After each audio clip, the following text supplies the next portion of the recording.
Well, hello everyone. I hope everyone out there is having a good week. I'm having an all right week, if I do say so myself, and it's only been a couple days, but it's Starward Bound. Well, we're gonna have Trey joining us soon, hopefully.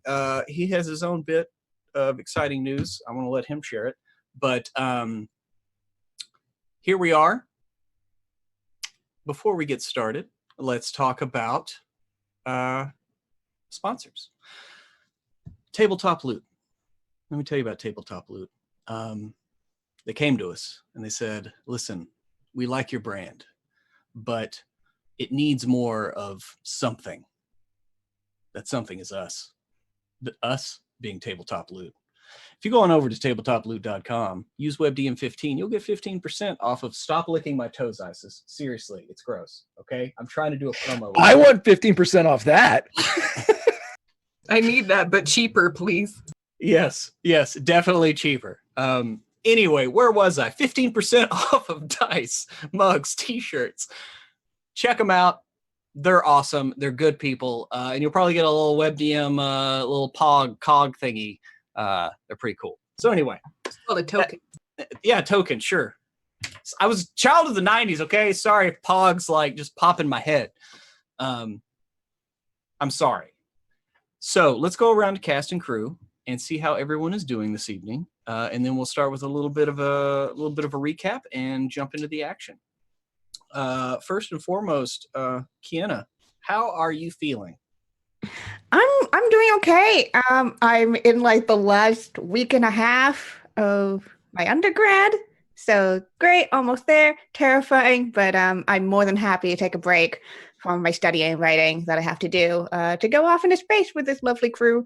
I am playing E44, everyone's favorite murder robo, Warforged Barbarian, who's kind of just very confused about this whole situation, but isn't going to let their friends just walk straight into danger without them. So here they go.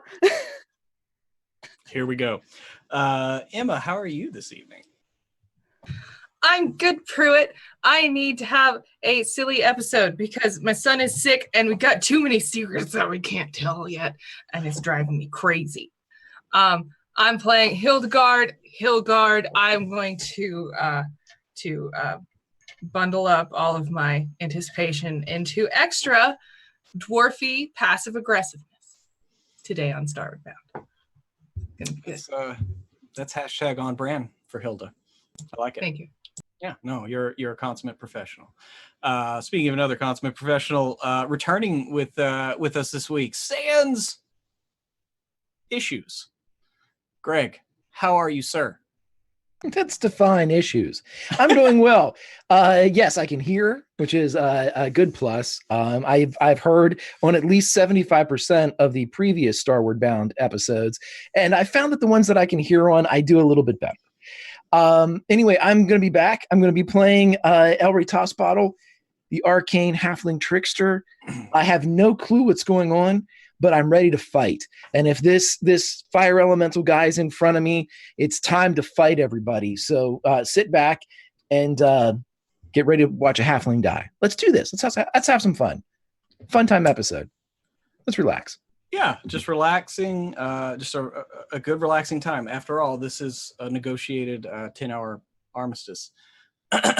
Here we go.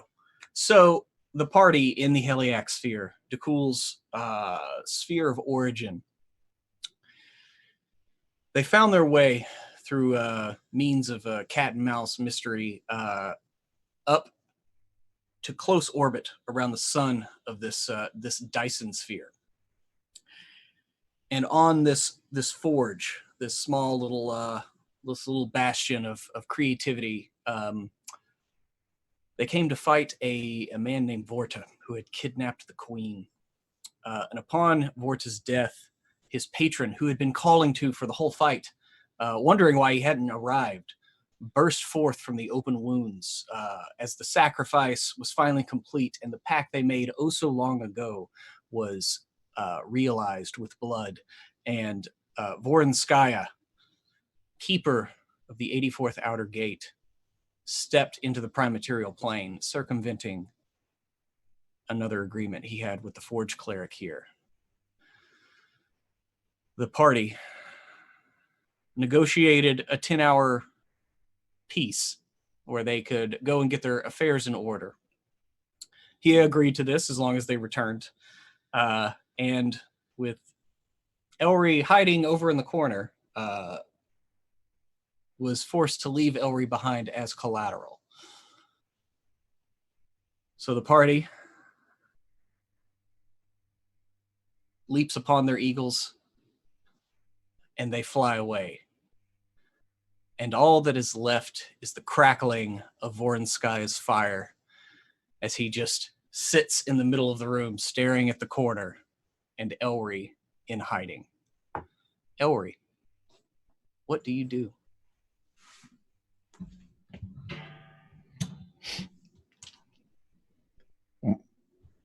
What's going on? Your friend sold you out. Bullshit. You were here. I asked for collateral, and they gave me you. Oh, they want me to fight you then. All right, give me a second. I mean, we can, but I don't really want to hurt you. Listen, Fire Elemental Liam Neeson, I'm going to fight you in a second. And I just need a second to stretch. I've been hiding a lot. Yes. That's what the intel said on you. Okay, well, I'm glad my reputation precedes me. Working the hammies. Be out in a minute. You get all the rest you need. We have far to travel. Out of curiosity, if you were going to survive, where were we going? I believe I will take you to the Wind Duke. He has the greater prize that I desire. I don't know no Wind Duke. Akari Saraki. Your name is in bold letters on the warrant. Okay. You stole from him. I've stolen from a lot of people, Fire Elemental Liam Neeson, and I plan to steal from plenty more after I snuff you out like the little candle that you are. Just working the delts here. Give me a sec. Take your time. It's quite all right. Okay, during this time, Elry is looking for a way out of this place. Is there he is not stretching. He is looking for an escape. Okay. So you were hiding on the kind of the right end of the room. And I'm going to see if we can get a map up for you. I'm going to consult my book while you all are figuring this out.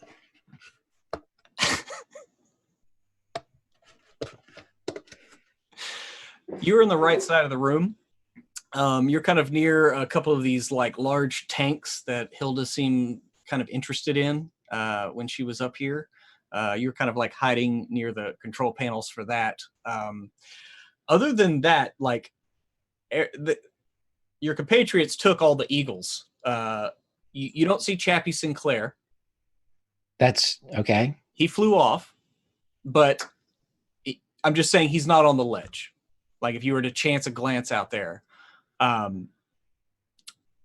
But you know, other than the corner you're kind of in, you haven't seen, of course you haven't done a really good search of the room yet because you know kind of got here in the middle of conflict. But you know, if you want to look around. Well, no. I just out of curiosity, Pruitt, would the tanks that I am currently hiding behind, would they contain something like water?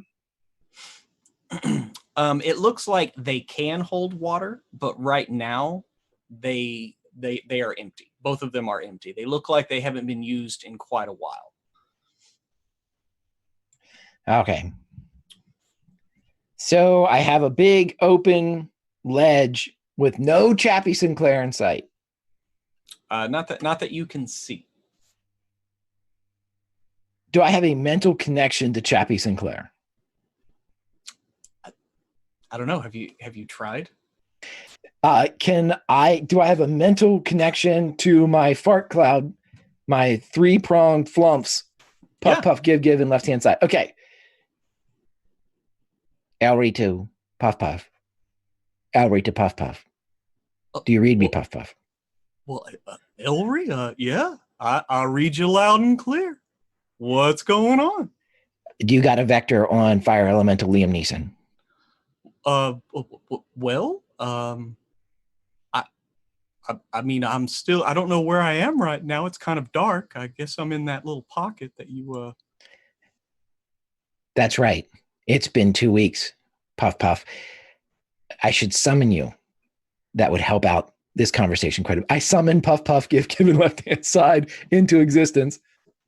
okay. They kind of poof, like into existence over by the tanks. They're just kind of hovering there. Okay, guys, we're going to have to be a little bit careful. There's a fire elemental Liam Neeson is here. And we need to figure out a way out of here and or a way to kill him. So break. 1, 2, 3, break, go.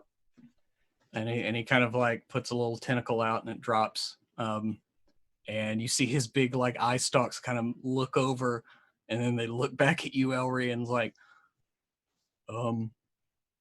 Elry, he's awful big. Size doesn't matter, puff, puff. Well, okay. We don't attack him. I'm asking you to find me a way out of here. Oh, let me look around then. Do it quietly.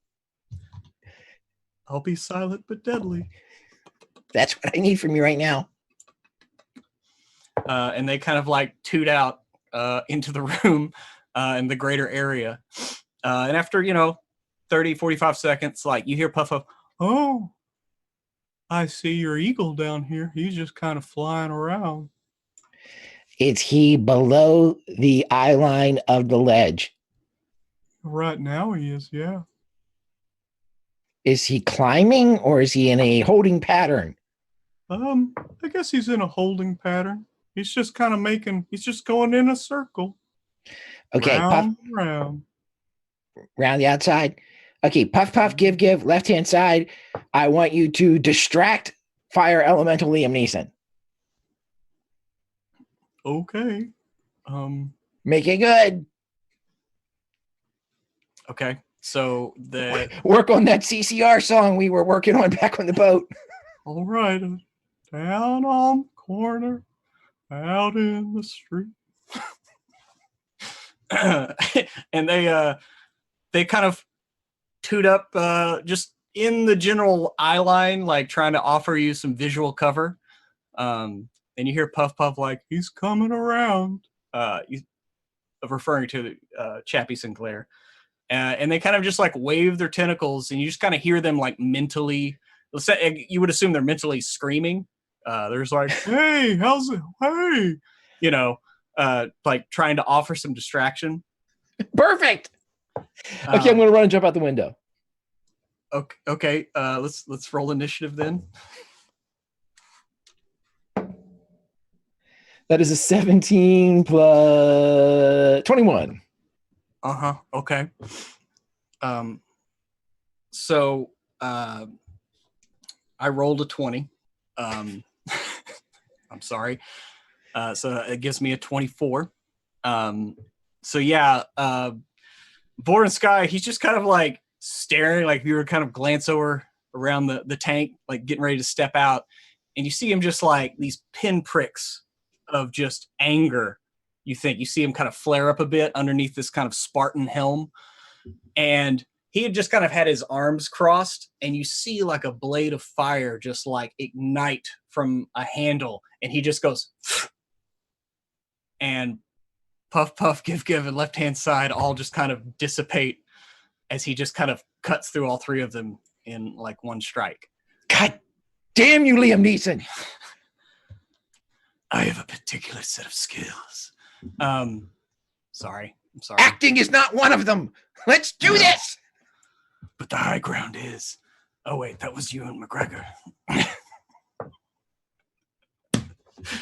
I mixed up my Jedi Master. Sorry. And yeah, he just kind of like just cuts through them, and your familiars all kind of. Okay, well then I'm going to regular movement. I mean, their sacrifice cannot be for nothing, Pruitt.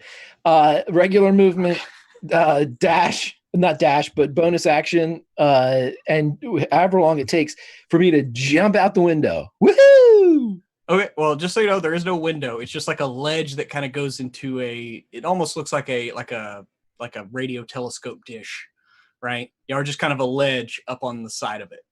And so there's just this, the ground just falls away if you were to just jump out there.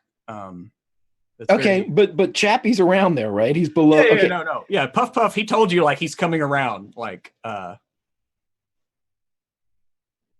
Okay, so the jump, hey, jump off, double fingers, fuck you, and then he drops. Okay. Give me an acrobatics check. This is going to be at least a 22. Okay. It is a 25. What's your bonus? 4. Oh. Dex. No, for acrobatics. Plus 12. Awesome. Okay. Oh, right. Never mind. I finally remembered what level you were. It's that time of the campaign. Okay. So you because your move is 25, so yeah, you would have to use both moves and your action to like run, dash, and then jump off. But yeah, you and Chappie Sinclair, he's swooping around in a very low, lazy circuit. But as soon as you like get to the edge and just leap out, like you see his head just like crane up and just y'all just like ching, make eye contact as the sun glints off his forehead. And he adjusts just a little bit, and you like land perfect. He even like drops a little bit to cradle you as you land on his back, but you land perfect astride your eagle. And Vorin Sky is going to give chase. I activate, dinotherms connected, infracells up, mega thrusters are go.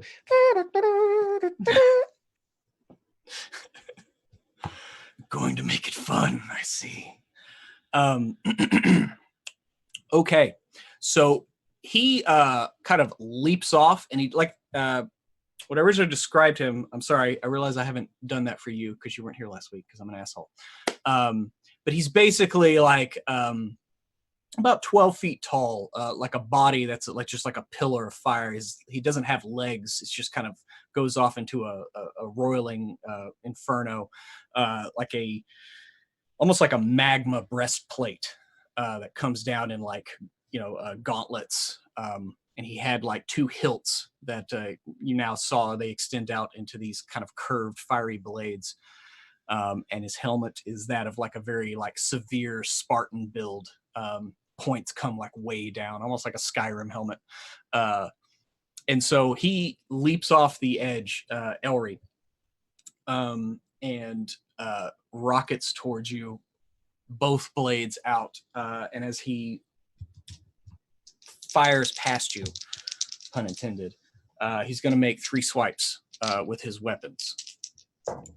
What? You hear just like a quick whip of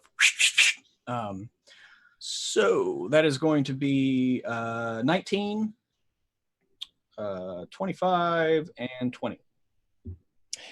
I'm gonna shield up and block the 19 and the 20, and I'm gonna make him re-roll the 25 with my second chance.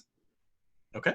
When a creature you see hits you with an attack roll, you can use your reaction to force that son of a bitch to roll again. Do you want to use shield, or do you want to use that ability? Oh, They fuck, both- that's right. They both I'll have to require use. your reaction. So I'll take. Oh shit! I'll take the one hit then. okay. Alrighty. So he blasts into you, Elry, and it hurts. You think it's a blade of pure flame. So it's going to be 16 damage as he cuts into your back. And and then he just, as he does it, he just kind of like does a lazy loop, and you see him look, and he's about to start twirling back towards you. But it is your turn.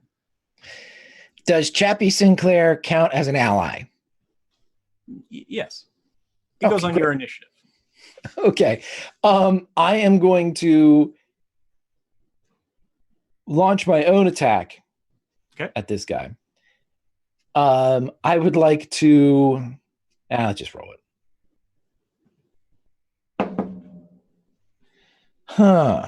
I'm going to use luck and re-roll that. Okay. Okay, 8 to a 17, which is a little bit better. Okay, with the laser pistol, 25. And then 25 hits. So that is a 4 plus 4 is 8. Plus does my sneak attack go up? Something I didn't check. Oh, it is 66. There we go. Question. Chappie Sinclair is my ally, right? Yes. Are you having him swoop in to make an attack so he's within 5 feet of the creature? Yeah, you said he lazily rolled up after he attacked me. I assume he didn't leave melee. Did he leave melee when he... Oh, no. I meant like he basically like flew by you, attacked, and he was coming back around, it looks like, for another attack. But there was some space, right? Okay, well, then I'll have Chappie just engage. We're both flying in and chasing. Okay. All right. Okay, that's not great. 4, 8, 11, 12. Shit. 13, 21 total. 21. Okay.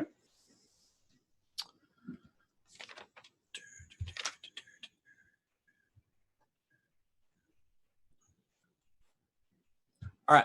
So you blast him with your laser, and it hits and it gouges a deep rivet out of the the magma breastplate, and he kind of looks, and you see him like nod, almost like a ugh, and he's like swoops back in, and he's slashing away.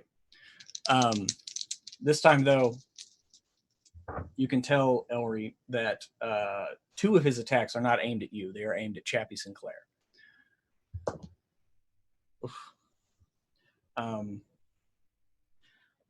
So he got 2 hits on Chappie, and I rolled a 20 against you. Would you like to do anything? Yeah, I'm going to have you re-roll that one. Okay, so that leaves me with 18 to hit. 18. Oh shit, just hits. But wait a minute. Can I cunning action that first one from the first bevy? That's 16 down to 8. I can, right? Uncanny dodge. I'm sorry, uncanny dodge. I'm nervous. But isn't that also a reaction? Is it? Uncanny dodge? It's been so long since I've been in melee combat. Yeah, you're right. Okay. Yeah. Fuck. All right. It's the problem of the rogue is you have too many things competing for your. I don't have enough reactions. That's a magic item to go after. Something that gives you multiple reactions. Sure. Mm-hmm. Okay. Does an 18 hit you though? Yeah, it does. Okay. So he lashes out again with his flaming sword. You're going to take a further 10 damage. Shit. And Chappie, he takes 2 vicious slashes, and you hear the metal like kind of rending and some of it kind of slagging and popping and hissing. You can tell Chappie's still able to fly, but you're not sure how many more hits it will take. You're not sure if it'll take 1 or 2 more. But just from that first 2 hits. It was pretty bad. He's bloodied. I'll say that. Awesome. Okay, yeah, I'm going to attack again. Okay. Another 17. So 25. Shit. 1 plus 4 is 5. That's a little bit better. 12, 22, 26, plus 1 more.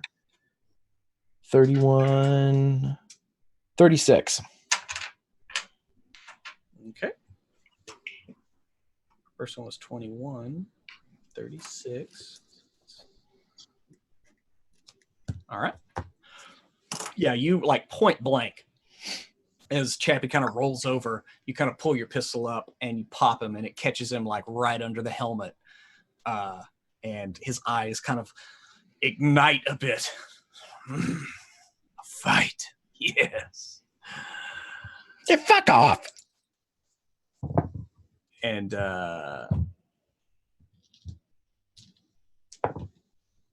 he comes after you again.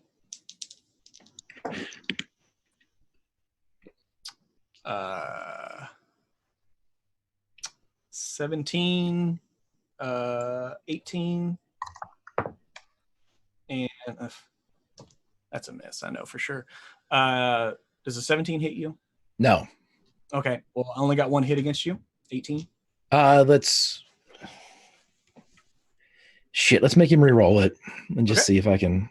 Because yeah, he focused. This time he's you see him look at the.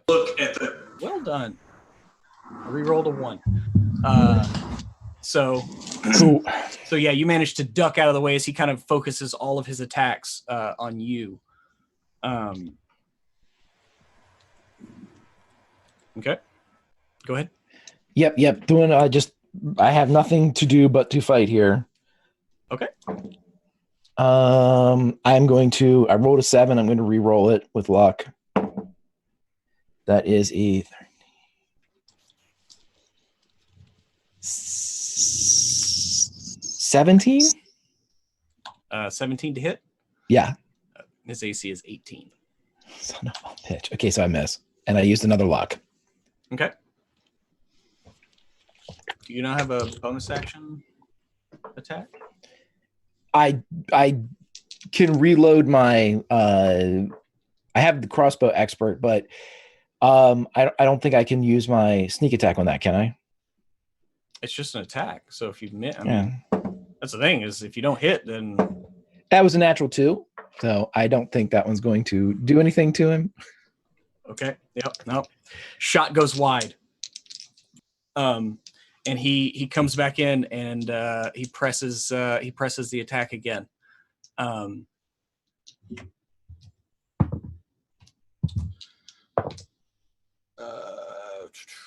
It's gonna be 2 hits.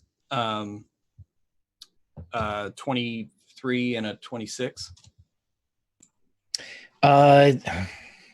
Re-roll the 26. Okay. Rolled a 4. Okay, so you divert one of his attacks. This is not going to end well.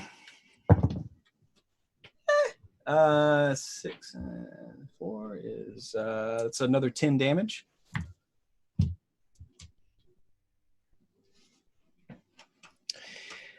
All right, let's launch another attack, or he can withstand probably one more. And you see him kind of like look at you, and he's just like, "We don't have to do this." Yeah, fuck off. That's an 14 plus a 4 is an 18. 18 hits. Okay. 7 plus 4 is 11. Oh my God. There we go. 10, 22, 25, 28. Plus, what did I say? 11, 39.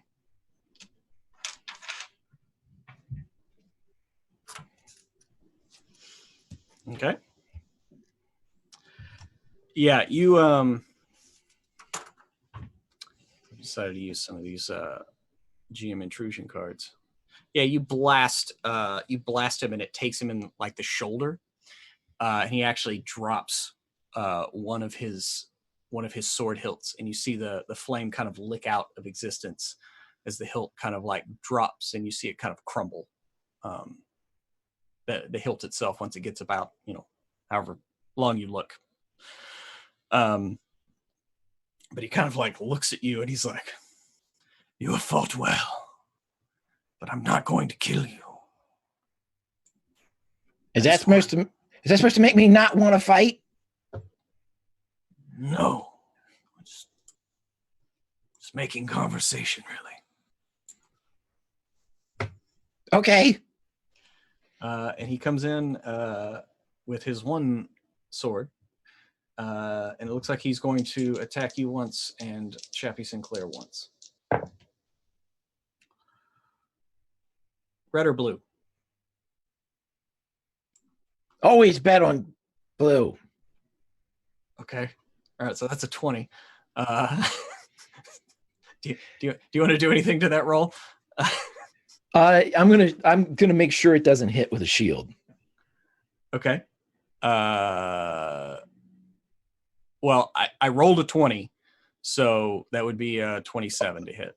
Oh, I'm sorry. I thought you meant like it was a No, not a dirty 20. Like yeah, I rolled a 20. like a nat 20. Okay, well then re-roll that because I can't do anything else but make you do that. That makes it a 19, so it's not a crit, but you got hit one more time, and Chappie Sinclair got hit one more time.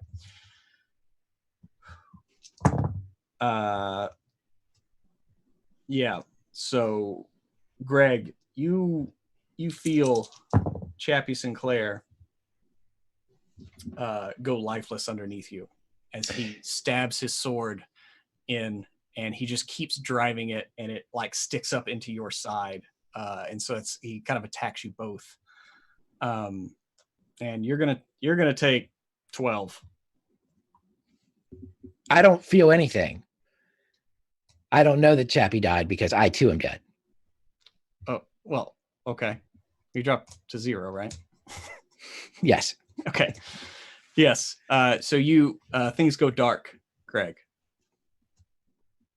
And you dream. You dream of fire. You dream of water. You dream of nothing as you're just kind of floating in a space. And then you're inside of Rontame again, and you feel his voice pounding in your ears, but you can't make it out. You're in space underneath the dawn rose in the next moment, and you're with Celestra, a fond memory of y'all's time in the dark in space. And you look up again, and E is attacking you. You feel fire burning your cheeks, and coming at you with these pin pricks that your friend does not have, but they burn you all the same as they look through you. And then you dream of your sister, sick, in a bed. And you go to her. And she turns over, and it's not your sister, it's Ellie from the Dawn Rose. She's in a bed, sick. And she looks up at you with very tired eyes. And you just hear her, "Help me, Elrie. Help me." And your eyes like flash open. And you are underneath the burning sun in the Heliac sphere, lying on the forge floor. You feel a slight twinge in your stomach and look down, and you see kind of a cauterized wound in your belly. But you are otherwise conscious.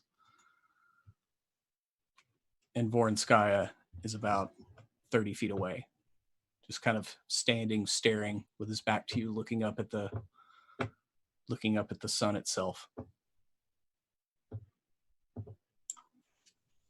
Do I have my stuff? Yeah, you have all your stuff. Your pistol is holstered where it normally belongs. The only damage is to your shirt or whatever. There's some burns from where you've been hit, but most of your wounds they're cauterized.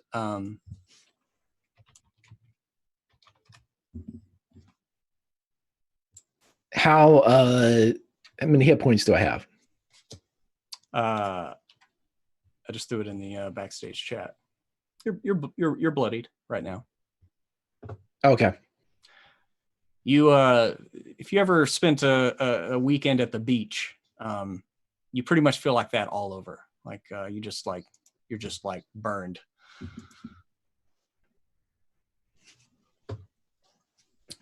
Can I sneak away and hide?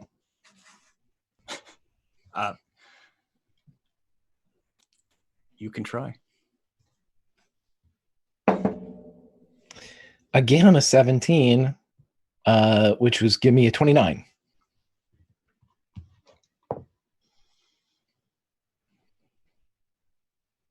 Okay. Which direction do you sneak? Back towards where you were hiding, or kind of the other end of the room? If you look on the little map there, you were hiding on the right end of that room with the tanks in the right corner near there. So on the left end of the room is kind of where the Forge Cleric has all of her like books and her desk. It's more of her like, office area. Is she around? No, she left with the crew. It's literally just you and him. Oh, okay. There's no one else around here other than the two of y'all. I'll hide over by her shit then. Okay. So you hide over by her desk, and you will see that in that corner there is looks like just a simple wooden hatch. There's no locking mechanism. You see a pull ring kind of one edge. Can I open that? You just go and just pull, like try to pull on it. It does not move. Shit. It stays fast. Yeah, he's just gonna keep hidden then. Just skip to the shadows whenever he has a chance. Okay. So you can be hiding over there by a desk. Is that all you intend on doing? Yes, I died once trying other things. Pruitt, I'm not gonna try. I'm gonna hide. Know if you wanted to try to talk to him. I don't know. So, okay. Well, and then time passes. Feels like an eternity to Elry Tossbottle. It's about another 9 hours and 20 minutes. And it's not long. Maybe Elry has drifted off like in his little hiding place or something, but you feel the shudder of the doors at the base of the Skyforge here, the landing opening up. And to the rest of the crew here who are returning from the Dawn Rose, doors open up. Y'all see as they do open up, you do see looks like a wrecked eagle kind of on the doorway, and it kind of, the doors open and it just unceremoniously kind of slides off and into the inside of the pyramid itself. And you fly back up to the forge area, and your eagles light up, and there's Vorenskaya. He's just kind of standing in the middle of the room, just looking up. And as y'all land, he just kind of looks over. He tried to run. I warned him.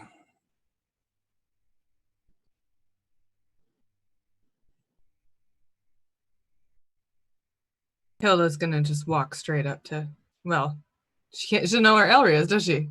Is Elry still he's hiding? Yeah. Just not gonna regard him at all. She's just gonna call out for Elry. Elry? No answer at present. Just Look back at Foreign Sky and say, "You son of a bitch! Did you kill him?" No. The bounty clearly states that he is wanted alive, as all of you are. Well, not that one. And he points at E.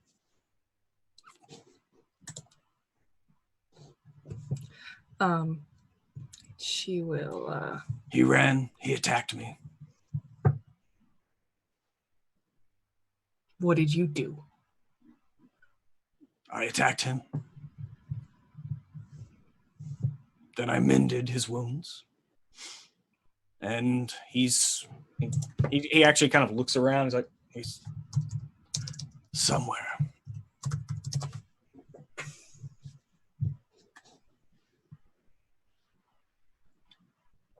Darko's gonna call out as well. Call out for Elry. How can you feel like a big man beating somebody who is a quarter of your size? How dare you belittle his courage? It was quite a good scrap. I feel ashamed for underestimating you. That is something a lot of people seem to do with this group. Elry, we take off into the ether with you to settle our debts. We must first make sure our is okay. He's gonna start walking around the room, essentially doing. They probably have had to do this before. Where the fuck is Elry? I'm gonna go look for him in all the places I think he'd be hiding. So just like. Okay, so just along the edges where everything pretty much is. Mm-hmm. All right, give me a. What was your hide check again, Elry? 29. 29. Okay, give me a search, or sorry, perception. Weird. 3rd edition. That's a 23. I mean, you turn over almost every book and tool, but Well, they would find one thing, Pruitt. Elry's bloody shirt. okay. Well, Burnt shirt. How's that? yeah. I was gonna say it has singes on it, definitely. Yeah. So you definitely kind of center left of the room. You kind of find near a small little desk. You find a shredded, burnt shirt that you know is Elry's, but has multiple slashes and looks like a stab wound in the gut. Took a lot of damage. Yeah, he doesn't like that. And it's just picks it up in the big ass. It's kind of. I cannot find Elry, but I found this.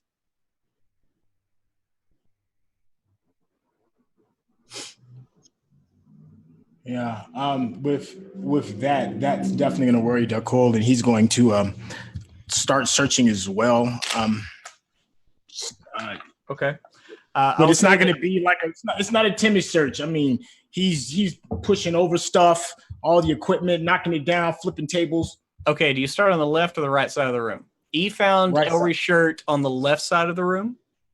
Mhm. So you know, you see where that rug is on the thing. She found it kind of just north of the right side of that rug is where she found Elry's shirt. Yeah, well, probably because just of proximity. The logical thing would be to check by where the shirt is. I'm telling you, he's tearing shit up to find his friend and screaming his name out. Okay. Hilda will cast guidance on you. Well, I mean, here's the thing. It's like desks and bookshelves. So Elry found a little hollow behind one of the desk drawers. And he's literally curled up in the fetal position. I assume, Elry, are you asleep? Are you passed out? No, Elry's wide awake. Oh, you're wide awake. Okay. Yeah. Well, you found a hollow behind the desk. And right next to the desk, you know that there was a little end table, maybe a filing cabinet, and you hear DeCool screaming your name and that file cabinet go tossing over. And so Then you feel the desk start to shake. It's kind of heavy. Cool. Give me an athletics check, or give me a strength check. If you have athletics, you can add that. All right.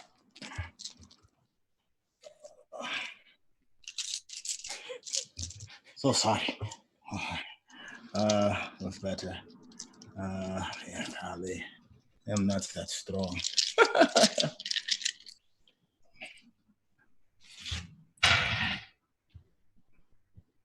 16? 16. Okay, that's enough to at least tip the desk up and over. So Elry, you kind of are in the bottom of this desk, and you get tipped up and over. He's just going to spread his arms in an X and continue to hide in there. Okay. Elry is pissed that he was left, and he wants to see if his friends, upon thinking him dead, will actually fight for him.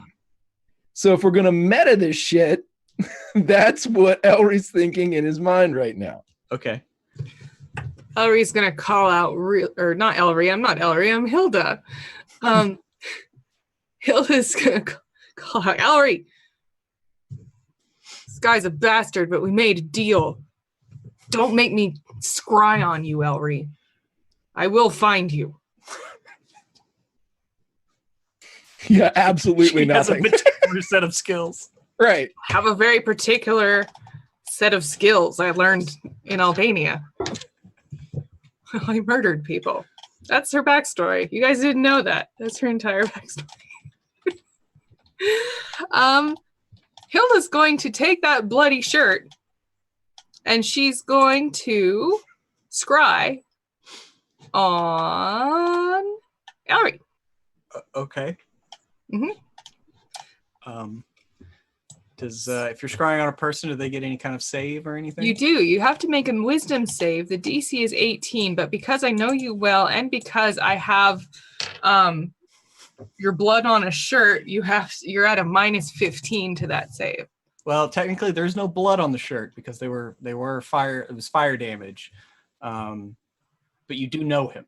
Can I inspect the shirt and see if there's like a hair or something like that there? Yeah. How dare you You insinuate? can give it the once over, yes, to see if you can find some trace element of Like a perception? Elry. Yeah, Perception or an investigation? perception or investigation depends. Are you just giving a quick once over? Or are you like pulling the seams back? I'm looking for a hair. This is important. Okay. Well, I mean, I'm just if you have Yes. All right. proficiency in either, just give me. So that's a 24 to find a hair. Yeah, you find a couple of Elry's hairs. Yes. Okay. They're all curly. They're all curly. They're This is- all right in the chest area, like right in the center. No, they're not. They're all around the tail of the shirt. Well, You tuck your shirt into your under. I do. Stop it. That's Hilda already knew that, and she's prepared for it. So yes, she has those things. So take a minus 15 to your save. okay, so yeah, or if you can make a wisdom save. At minus 15. At minus Let's do- yeah. You need to roll a 42. Is that right? Well, a nat 20 saves me, right? No. Well, okay. I mean, Fucking. No. I don't know if you can see it. I can't pull it any further.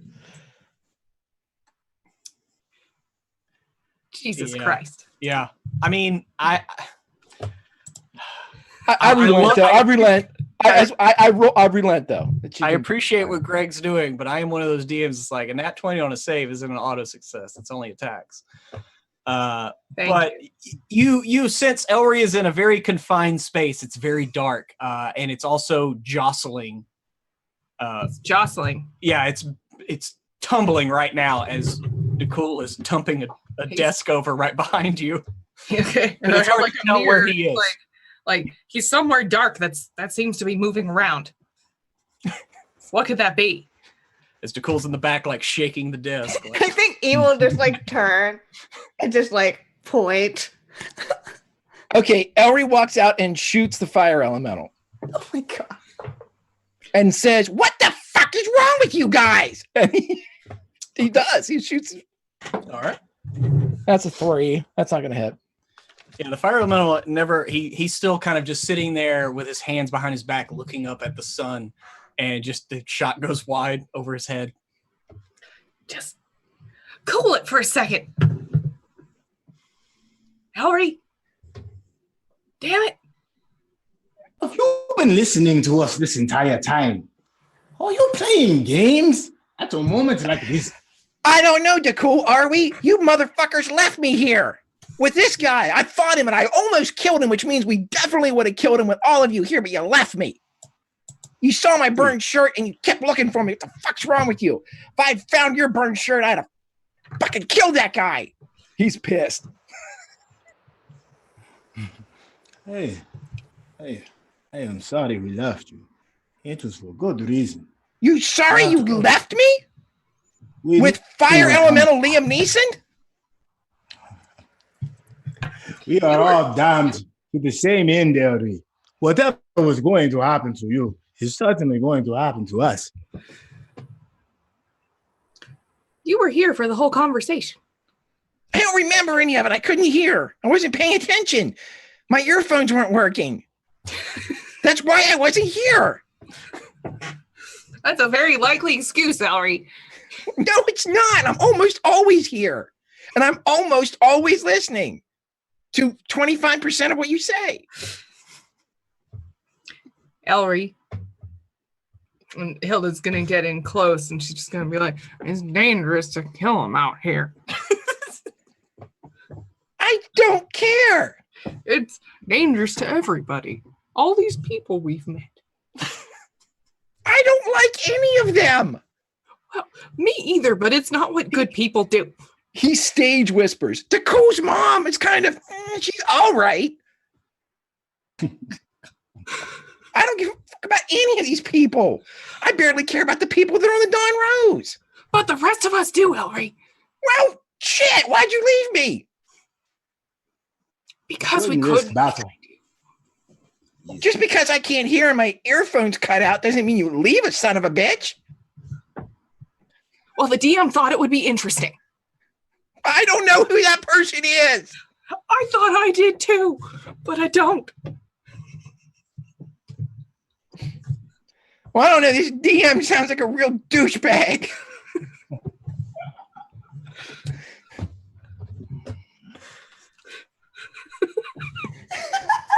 What kind of DM doesn't honor a nat 20 for fun? We've had big arguments about that on Facebook, Ellery. I don't know what Facebook is either. 8,000 people have given us shit about this on Facebook, Ellery. I didn't think anybody used Facebook anymore. Well, Whatever the fuck that is. Whatever it is. Sometimes I wish they didn't, Ellery, but they do. I don't know about any of this. This conversation's confusing, and we're not fighting this fire guy, and we're talking about why it's my mistake that I was left behind and killed.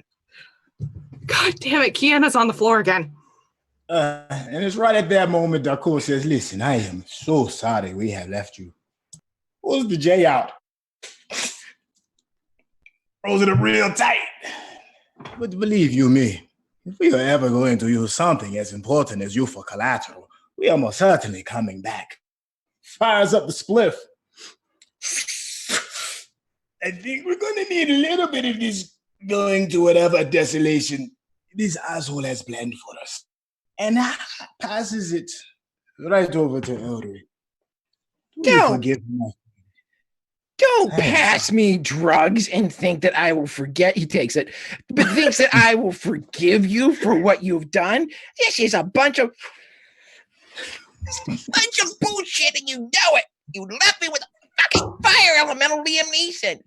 You Now, weren't supposed to fight him. what am I supposed to do? Am I the negotiator? What? Oh, Or the negotiator. What? Not with bad guys. wait. You really almost killed him? That big motherfucker? Fuck yeah, I did. And from behind Ellery, you see the elemental light go. Listen, I did 100 points of damage. Too close. What?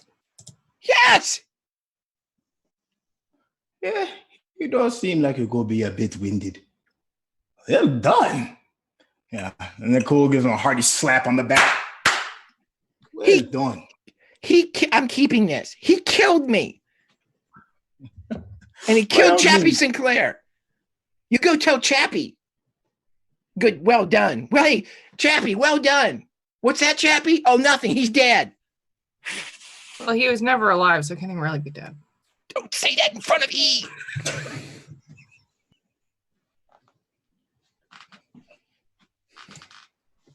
I'm sorry. That is completely different. E, you're a unique individual, and you have a spark of life. He's just trying to keep up with this conversation, but like none of this makes sense to them. What's happening? Like I don't know. Yeah, beep boop do not compute. I do know this. This would quite possibly be our last big laughter. But we're about to go face somebody who is quite pissed. Harry, you remember our little air guard friends that we maybe might have took something from him? I don't remember anything. I know. Ever. Maybe that's because you weren't listening. Yes. Well, it appears we have a debt to pay. And I'm not sure if we would make it back. So we went out to handle our business and ensure that everybody was safe. Why are we in the debt paying business? I don't like it. We can't kill him out here, Ellery. If we kill him out here, everybody, and I mean everybody, could die, including us. We can't chance. But however, once we are on the other side of the blame,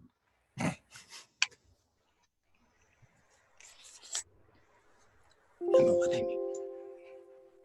Oh, Hildeck, can we patch him up real quick before we go? Talking about Ellery? There's nothing I can do for Chappie Sinclair. Yeah, Chappie's what it is. He wasn't a real Iron Eagle to begin with. Yes. What's her face? What's my character's name? Hilda is going to Ellery, do you mind? Can I? You look pretty horribly burned right now. You may not. I've had a long rest inside that fucking cupboard. I'm fine. Right? Isn't that mechanically? I mean, if you spent hit die, you were blooded. You were at half hit points when you woke up. It was 9 hours and 20 minutes later, though, right? Could you? No. Yeah, the whole thing. Yes, you had a full long rest. So, but you still do have like patches of like it. I mean, you basically have like right between 2nd and 3rd degree burns over like half your body. Still. You must be in horrible pain, and I forgive you for this nonsense. Can I help you? Oh, sure. And the next time I leave all of you guys, I hope I get off so easy where I can just chastise the left. Fine. Whatever. Heal me. Ease your conscience. But look over there at Chappie Sinclair. Do you want me to try to fix Chappie? Don't say these things in front of E. I told you. You can't do anything for him. I mean, I might. It's not outside the realm of possibility. You changed domains. You can't do this anymore. I have no idea what you're talking about. Yeah, or he's gone full Deadpool. No, my bevy of beliefs is diverse and applicable. Damn it. Oh, Ellery, while we are patching him up, do you still have that ring of fire that we got a while ago? The what? Yes. We've been looking everywhere for this particular ring of fire. I was wondering, you had it? All right, if you're talking about that ring of fire resistance or that He never had it, no, because I already had too many. No, I my hand to God, I never had it on his character sheet. He never had it. I never took that. Maybe Cole had it. I mean, yes, I had. Here it is. If only I had put this on, I would have beat him. No, I didn't have it. Oh shit! No, I know where it is. It's in. Do you remember that we've been using E as a fucking compartment? It's in E's tummy. Yeah. Oh, you got all kinds of stuff just in there. remembered You're like this. a walking drug department. Yeah, so E has a compartment, and we've been kind of storing shit in there, including some gold. Because that's Yeah, what with we some- Have y'all ever Right. put your gold anywhere else but E? No! No. It's Okay. literally Those are been in the piggyback. bag of holding inside of E. I Yes, a just- bag of E holding. Wow. That's beautiful. I Yeah, forgot that about was- this yeah. because y'all never buy shit. So I've had to- We steal it, but now apparently we're in the debt paying business. Well, sometimes those debt collectors come around. So, Yeah, so in that moment, like you hear Vornskar like clear his throat, so to speak, as he just kind of was like, 10 hours has transpired.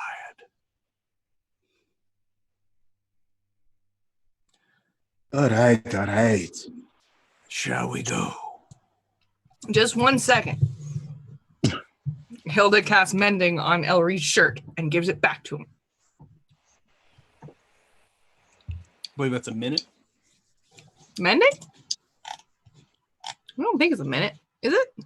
It is. Ah, fuck. It's okay. I'm just fucking with you. Okay, so you cast mending on the shirt and hand it back to Elry. Mm-hmm. By the way, Elry, are you like shirtless right now this whole time? Yes. Okay, just making sure. I didn't know if you had like a jacket or something else on top of that. No, he's got like his studded leather looks like 50 Cent. Like he's got like the wide strap kind of sleeveless shirt on. That's it. Okay, yeah. Gotcha. Like a leather vest. Yeah. You want some get rich or die trying shit right now. That's where we are. That's exactly Well, right. You look at what he just fucking did. Yeah. Yeah, all right. I mean, if I'm fighting a fire demon, I'm gonna have my nipples out too. I ain't mad. All right, so we good. They're very slightly burned. And so, all right. So, do you take the shirt, Elry? Yes, and I put it in my pack. Okay, cool. And Hilda says, I'm sorry that we left you. Well, if we're all ready. And he turns away from you and begins muttering. And you see him like touch the forehead of his helmet, and a rune lights up. And he mutters some words, and he kisses his fingers that he touched, and then extends his hand out. And as he does, like a lick of flame kind of rolls out from him, and it coalesces into this staircase. And it's one of those things where you can only see the first like 10 or 15 stairs because it kind of goes up into the sun. And as you start to look up, it's just too bright, and the staircase kind of disappears into the shine.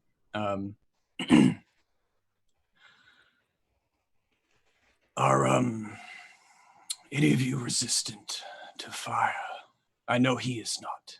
And points at Elry. Taku's gonna raise his hand. Yeah, maybe not so much, but I do have this fire. Right. E just raises their hand. Well, then you will need my blessing to walk across the plains of creation. And you see him kind of like bring his hand up to his mouth, and he kind of like puffs out. And in front of each of you, like this little mote of ash kind of like floats down in front of you. It's just like a little piece of just like, it almost looks like burnt paper, just like floating down, and it just kind of hovers. If you take that, you will be resistant for the day.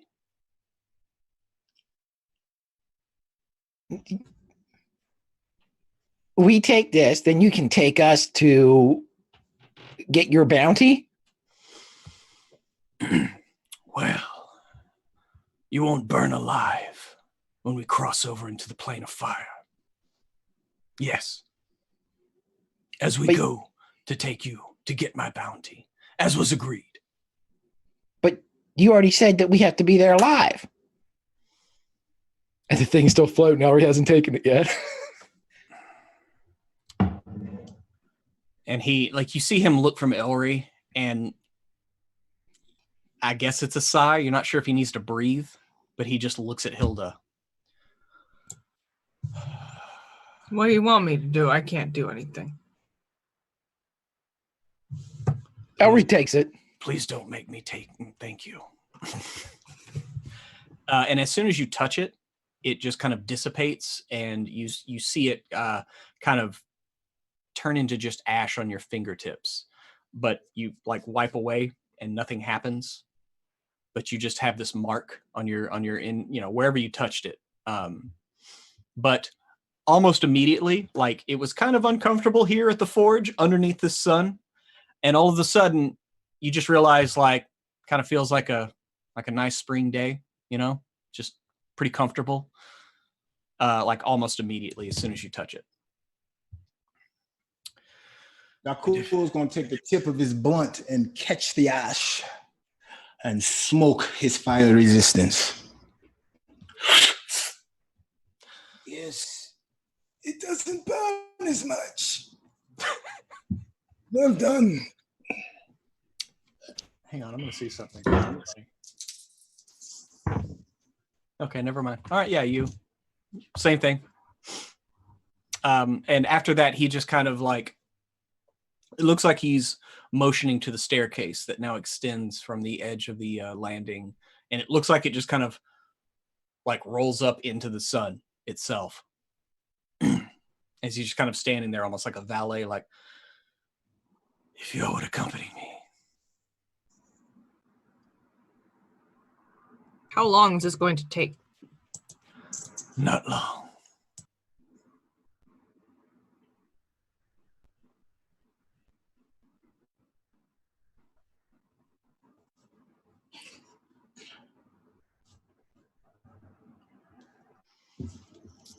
And just so you know, y'all's head count right now, it's the four of y'all and Zico, the head of the Queen's Guard. He's there specifically, like he's like on to Cool's hip. And then TK 808 is right next to E404. So there are 6 of you.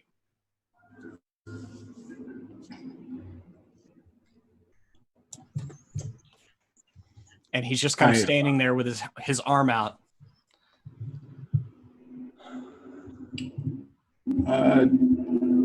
Last time I went first, I set everyone on fire. Oh, not this time. By all means, I have your back. Eve will go first. Okay. So E, you begin walking, and TK falls in line right behind you. And you step on the first stair. It looks like it's literally just kind of a sheet of like dancing fire, and you don't feel anything, and it's solid, and you see E start walking up 10, 15 steps. Does anybody else move to follow? Yeah, Dakul will follow right behind. You said it's like a regular, just a portal, right? That we're walking through, right? No. There's a staircase made of pure flame that is extending from the edge of the landing here, and it looks like it just goes up into the sun. But as you like look up the stairs, it gets to the point where you're looking at the sun, and the shine just kind of blinds you. So it just kind of goes up into an indeterminate distance before you lose sight of it, like in the brightness of the sun itself. So yeah, but you see E kind of going up 15, 20 steps, like, and it's starting to get to that point where you can't really make E out, in the glare. Okay. Yeah, cool to continue. Hold up, E. Right behind you. Okay, so DeCool goes up. Who's next? I better go last. There's gonna be some huffing and puffing from Hildegard. Gonna have to take a break or two. I need to be the last. For the staircase will recede in my wake. Well, that sounds cool. It looks really cool, yes. I'm sure it's very on brand for you. Okay.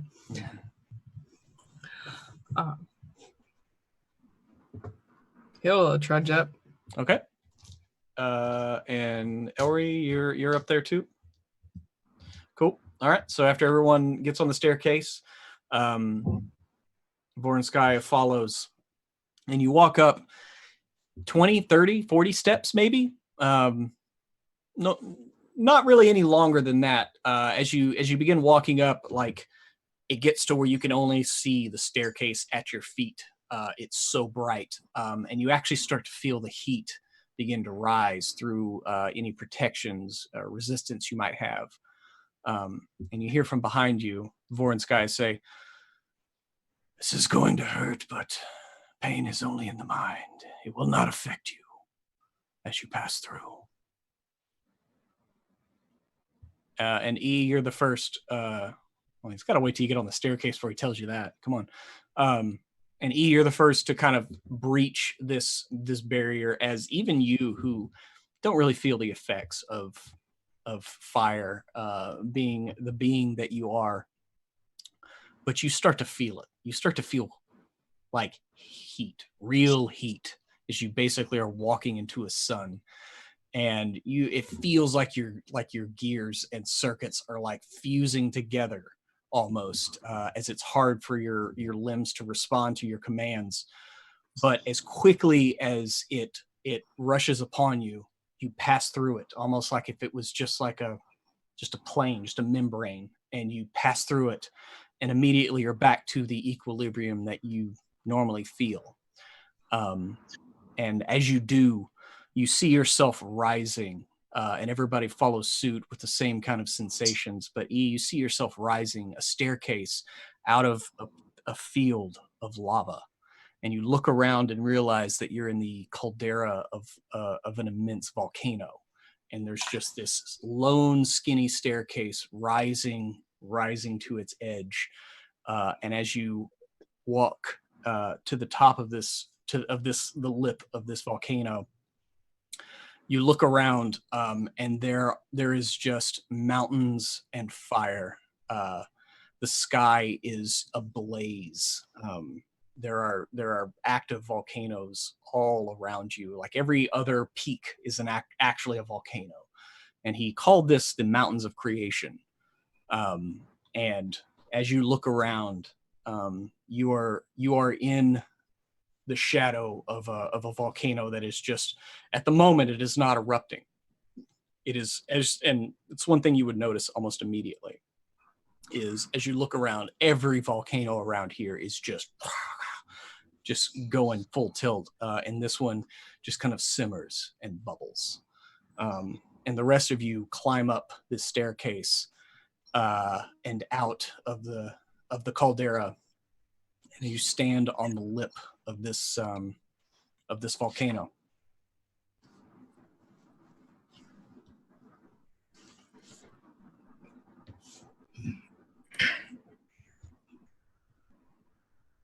Oh, he is going to meet us here, or are we journeying even farther? And as you ask that, Voronskaya is rising out of the lava itself, and you see as it kind of parts, almost like a curtain for him. And he rises out of it. "No, we must journey across the plains. There is a staircase that leads up into the sky, into air. and then we will be in his realm.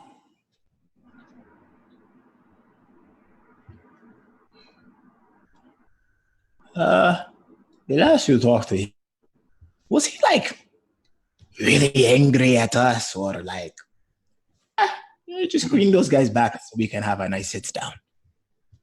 I did not speak with him personally.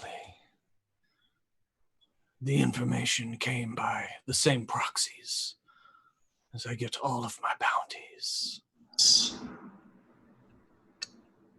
Oh, well, thank you. And he inclines his head. And he, unless anybody stops him to talk, he kind of walks up, gets to the edge of the lip, and he kind of starts walking around one edge of the volcano.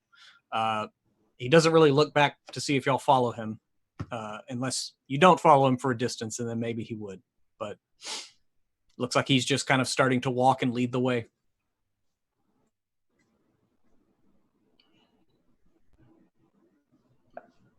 Okay. He knows that they made a plan. Mm-hmm. He also knows that they don't follow plans most of the time. So they're just kind of looking at the other. And as quietly as a robot can. Uh-huh. I mean, there's about 30, 40 feet distance now as he's kind of started walking around one edge of this volcano. And it is loud here. I mean, there are active volcanoes going off hundreds of feet away from you as lava and magma kind of arc across the sky and hit near you. And so, you think that if you whisper, you'd probably be okay, maybe. Okay. Yeah. Make that gamble. If we wish to attack him, we should do it about now, right where we're close to the gate. Otherwise, we may go too far into the fire realm and not be able to get out.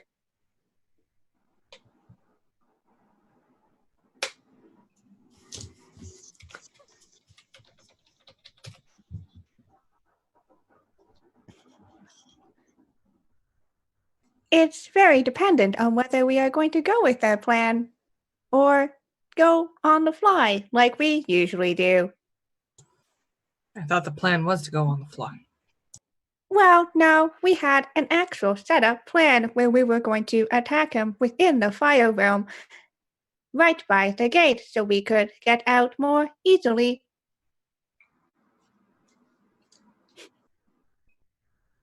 I am certainly down with stabbing him. It's more whether we do it now or we would have to wait until we got out of here or to another gateway.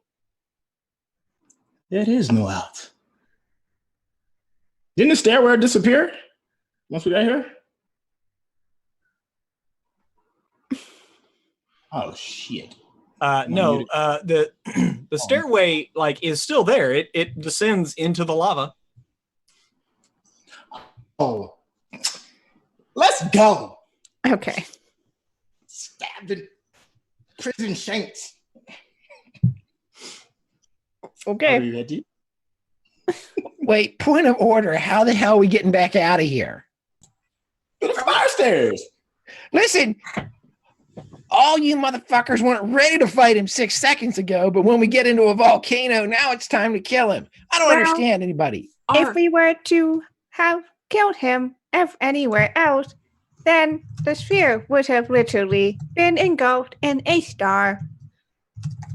And that would also have damaged our way out to the Dawn Rose.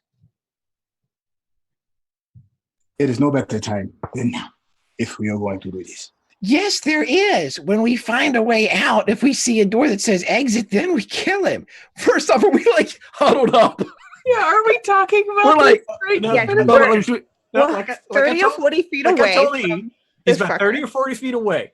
There are active, y'all are in a mountain range of volcanoes. And so it is loud here. Yeah. So you think that y'all are sitting here just kind of mumbling, I assume you're doing the slow walk where you're just Yes. kind of like heading that way, but just not with any kind of like urgency. So Mhm. there's some distance gaining, and he's kind of started to glance over his shoulder as y'all have continued to talk and like let distance, be added. But whether a person could normally hear y'all at this level, you think you're pretty safe, probably, maybe.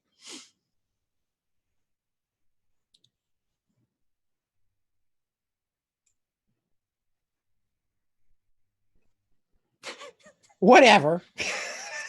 I mean, if we want to, I'm fine with that. I wouldn't mind getting what's his face, petty air motherfucker. I wouldn't mind having. Want to talk about some Ignore that. misplaced blame? He's petty. He's petty. I'm not too thrilled about fighting the genie. I don't see how that is going to Yeah, it work just depends. out. Do you want to fight a fire elemental or an air genie? Yes. Yes, both. Why not? Now. Let me pull up some stuff. What? Yeah, Here's the thing. I'm pretty sure if I had been smarter, but I'm not, I would have done something that would have made it easier for us to get back the way we came, but I didn't. So if we make it to the air realm, I'm pretty sure I can help us get out. But I'm stupid. I didn't do the other thing I should have done. no study. This is an inspiring speech from the leader. I'm pretty sure I can get us out. I'm reasonably certain I have Up something again. which can help. But why don't we get right to the start of the air realm, and then two birds, one stone, two battles. We shouldn't fight them both at the same time. No, it's like we do one here and then we go in there like, oh, we're hostages. I bet we better. And then in there. I don't understand anything about what's going on, so just tell me when to kill him. Or he stomps off. Are you not picking up what I'm putting down? He's just like, scrapping that plan. We're going. So Okay, yeah, cool. after Vorin Sky gets about 50 feet in front of y'all, he kind of stops and looks back over his shoulder and waits for y'all to catch up. Yeah. Don't worry, we're coming. It's hot. You will not have a glass of water with you. No.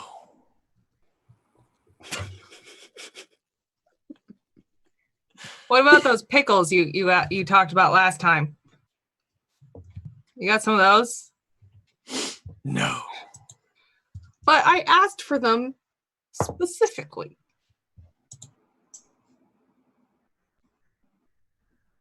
I apologize for being a poor host. And he continues to walk.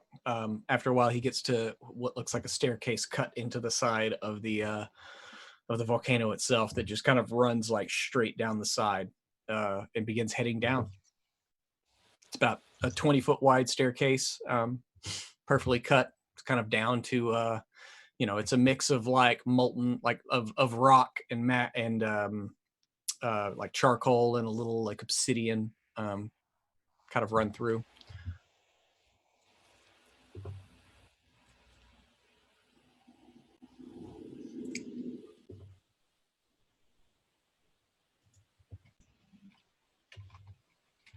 Yeah, he will just follow along. It probably they're the closest to Vorinskaya Mhm. with this.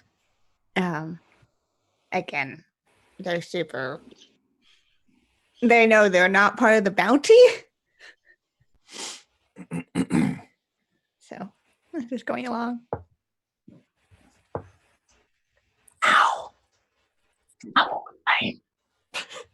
Cool starts drawing his sword slowly. Now is it time? This has devolved into a Bugs Bunny cartoon where Pretty much. we're trying to kill him, and every time he turns, we're like pulling out our swords and coming up close. When he turns around, we put him back, and we're looking around. It's a cool volcano over there. Woo! Is it hot? Right. And yeah, he just kind of continues down the stairs. So we're in like a city, you said? No, there's no city. It's Oh. literally just it's a volcano, and you're walking down the side like it's a cut staircase that looks like it leads all the way to the base. Do we see? And there is a path that kind of leads through the mountains that you can see from here once you get to the staircase. But it looks like it leads kind of off in a direction. And in the far distance, you see what looks like a pillar of just kind of like light. Looks like there's something there, but he indicated that direction when he said that y'all were heading towards a staircase that leads up to the plane of air.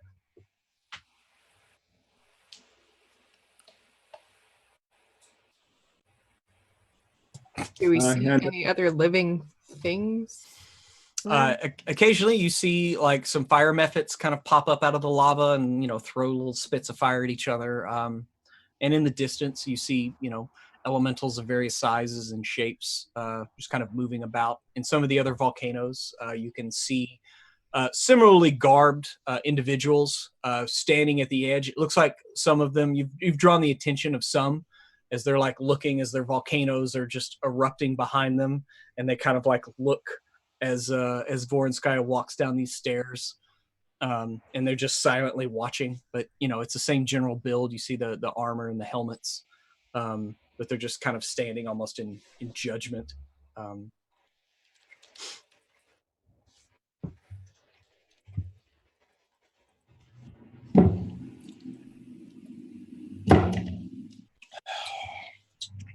So you'll just continue to follow? He will, unless told otherwise. Okay. So you make it to the base of the stairs. You're not really sure time. Like there's no sun here. It's hard to kind of measure the passage of time, but you're kind of used to that being out in space. But it just seems to just drag on, and you finally get to the base of the mountain here. And like I said, you can kind of see the path wind between 2-3 other mountains before it gets out into an open plain. And once he gets to the base of the stairs, he just kind of points in the distance. He's like, another few hours. And he just heads out on the path, because it looks like it's just a basic path kind of cut out of the natural rock here. Yeah, so I think throughout this entire walk, he has been pestering this guy with questions. Like, how is this made? What is that mountain called? How do you keep track of time without the sun here? Does time travel the same amount of time here that it does on the material plane? There's just a lot of questions. Mm-hmm. Yeah, he kind of spits some, time as a concept for the mortals spiel. And these mountains were created in the beginning, before the elementals were even wrought, when the first fires were forged. So you were created then? At some point, I'm sure. I don't remember it. I just remember being. Who created you? I would assume that I was a spark from the first flame that took a while to light.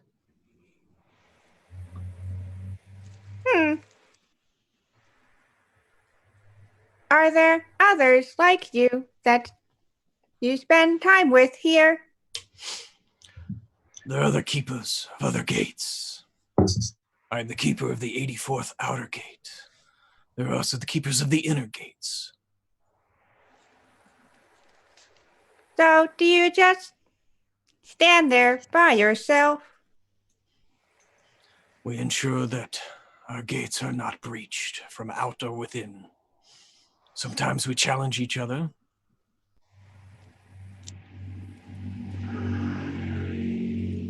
What do you plan to do that you are about to gain then? Doorman. Well, I'm sorry, what was the question again? What do you plan to do with your power that you are about to get from this bounty doorman? Oh, I will wield the Ember Shard. It is a powerful weapon.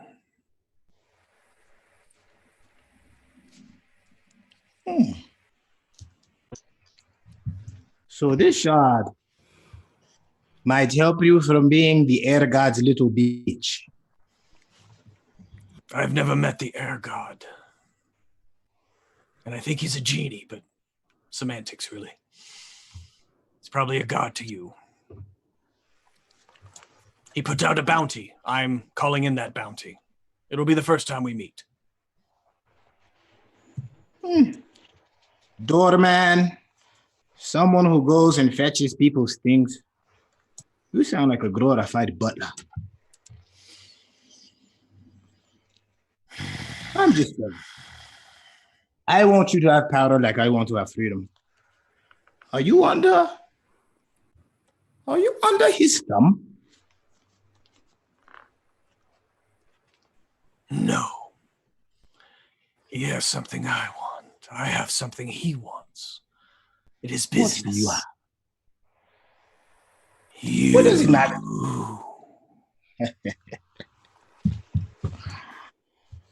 Yes, you do have.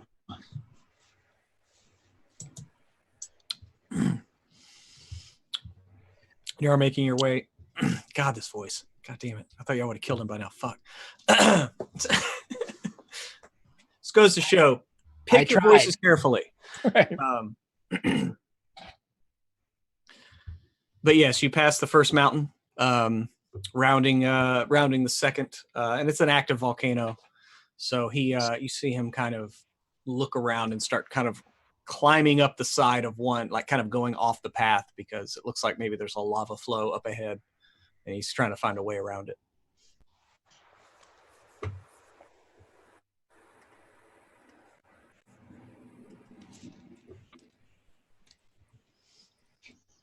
And you continue on. If you're not going to do anything else, then the journey continues. In the distance, this staircase, which again it looks almost just like a single pillar of light, but as you draw closer, you can start to see just like little like twinkles, like of light dancing off of like crystals or something. And it's you start to realize it's a very slender circular staircase made out of some kind of crystal or maybe glass, but it looks you're approaching it, and you'll be there within whatever amount of time. You'll continue to follow him This entire time, Elray is just looking at his friends and looking at the fire elemental and looking at his friends. He has does a little shrug at times and be like, they don't know what to do. And it's in a matter of rounds, you're walking up and you can see the base of this staircase. It's very slender. It looks like the center pole is no more than maybe not even an inch thick. The stairs themselves are no more than 2 feet wide. There's no railing. They're just slats that stick out of this central rod, and it just twirls all the way up. The whole structure itself is only about 4 feet in diameter. I definitely don't have the cardio for this. No way. It's not as long as if you think. Doorman, if we have just left one gate and coming to the other, it seems you are missing another doorman. Somebody could just easily in and out from up here.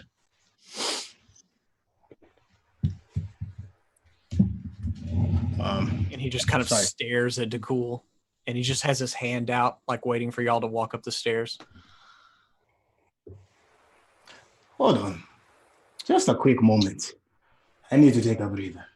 That's when Dakul pulls out another J. He's rolling it up. Mm-hmm.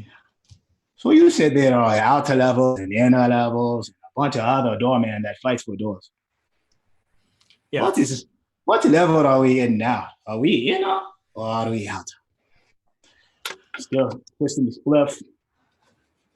Yeah, and you roll it up, and like when you like finish rolling it up and pull it up, like just the heat of this place lights the whole thing on fire. Oh, I just wanted to make sure that we have a party. And he says, the inner and outer refers to your realm, not ours. Oh, okay. Your realm, okay. I get it. It's a bit confusing, but as much as I have enjoyed this journey. And then Dakul is going to quietly whisper, very fine, onto the spliff and pass it to him. It is a tradition for those that have lived on my mountain to share a token of appreciation. Not so much because you are a doorman, but because you have shown me something that I have never seen before. He is quite fascinating. He tugs and kind of pushes the smoke in front of his face. It's the aroma. If this will be the last time that I shall smell home.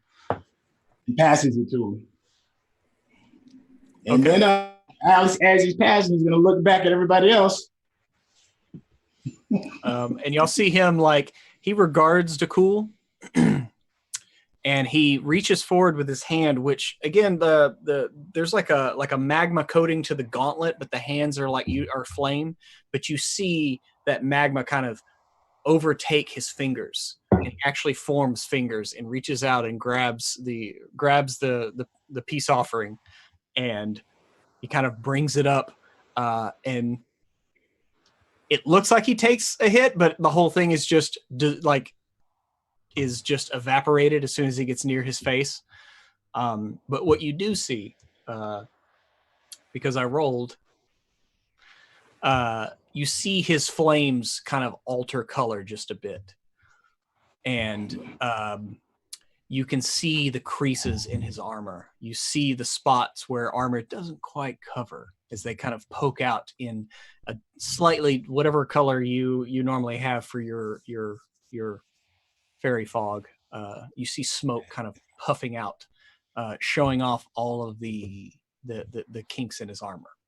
So, and he kind of like looks down and then looks up at you, Dakul.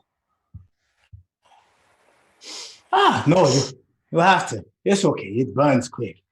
Dakul's gonna just push, kind of like blow the smoke as he's reaching back for his I'm sorry.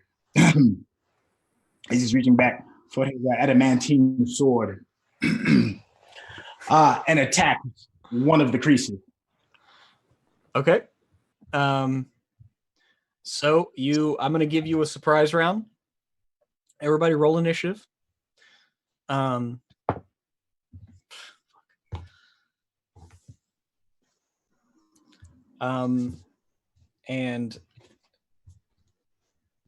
Dakul gets this surprise round because he is kind of launching it himself. So go ahead and Hilda, what'd you get? I got a 15. E? 17. Ellery? 16. No. 10. Dakul? 16.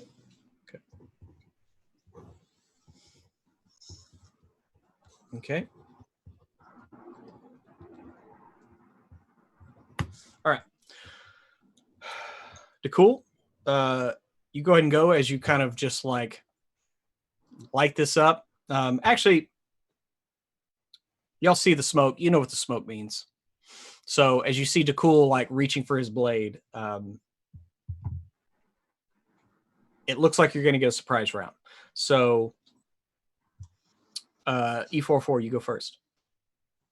Oh, okay. Let's do. Your allies got the same initiative as you, but I want to let you go first before TK and Zico. Okay. We're going to.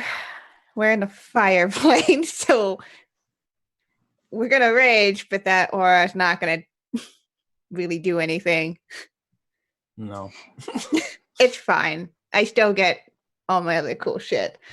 And I'm gonna transform that hand into let's do Warhammer for this. Okay. I'm gonna try to hit him. That is a 18. 18 just hits his AC. Oh Jesus Christ! Okay. And that he is he's affected by a fairy fog, so that's advantage to hit him. oh Just yeah. saying. Okay, cool. Well, that hits. But let me check. Yeah, no, that would have been. So that is 11 points of damage to hit him. Okay. Yeah, and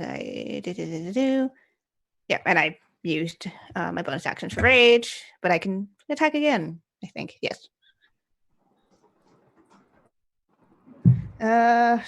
So my brain is all over the place. That is a 22. Okay. And that this time is 14 points of damage.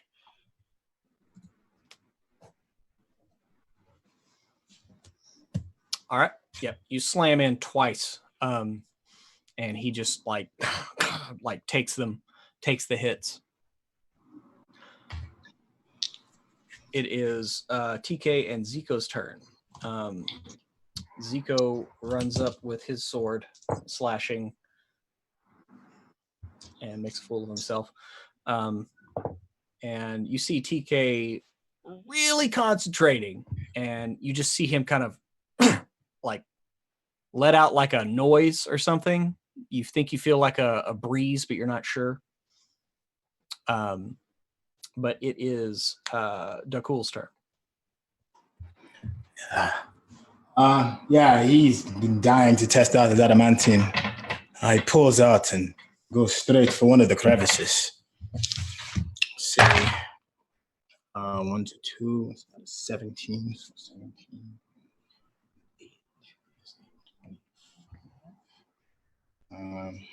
Yeah, 25.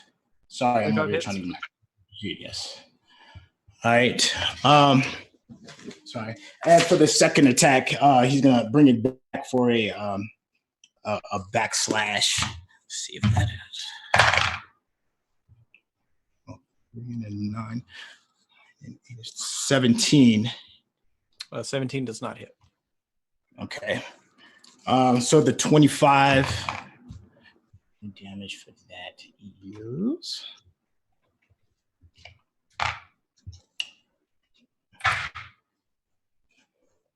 12 points of damage for the first attack. The second attack, Dakul, all in one motion, sheathes his sword, and he's kind of like got his hands kind of like half wrapped in his gi for like a backhand to go across as an unarmed attack. Okay. For his second attack.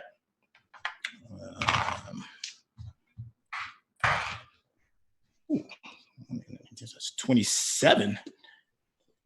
27. That's your bonus attack, yes?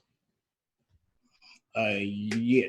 No, the first one was no, you're right. No. The first one was armed. So this is the first attack of my second attack without the bonus. So the first one was just a regular sword. I thought you hit, and then you rolled a 17 and you missed, and now you're rolling your third attack, right? Right, because I did a bonus attack. But actually, I messed that up. So this is what we'll do. Because I can't use that as a bonus roll for the sword. So that was the first attack. The second one was the sword attack that missed. And this one was the unarmed strike that'll count as the bonus. So that'll be my third and final attack. Yeah. Right. Okay. I just want to make sure. All right. Yeah. And that hit for Since that hit, I want to do stunning. That was a stunning strike. So D8 plus 5. Sorry. So that's 9 points of damage for the unarmed. And that would be a con 17. Okay. Yeah. Yeah, I got that. I got a 20 with a dirty 20. Okay. All right, cool. And +2 to my AC. Okay. Cool. Hilda, it is your turn. Hilda summons up the powers around her and casts a very familiar spell, Spirit Guardians. However, she was doing it at a very unfamiliar level. She's casting a 6th level Spirit Guardian. So I imagine they're all just bigger and angrier and nastier. And this, yeah. So they're swirling about. That is what she's doing, and she's attempting to get as close to what's his face as possible. Can she get within 15 feet? Yeah. All right, that's what she's going to do. So he needs to make a DC 18 wisdom save while I roll 68.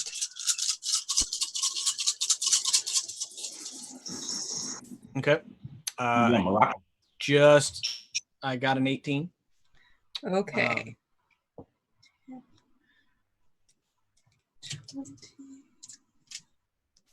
So that's 36 damage. He takes half of that this round. Okay. And do it again in the beginning of his next round. All right.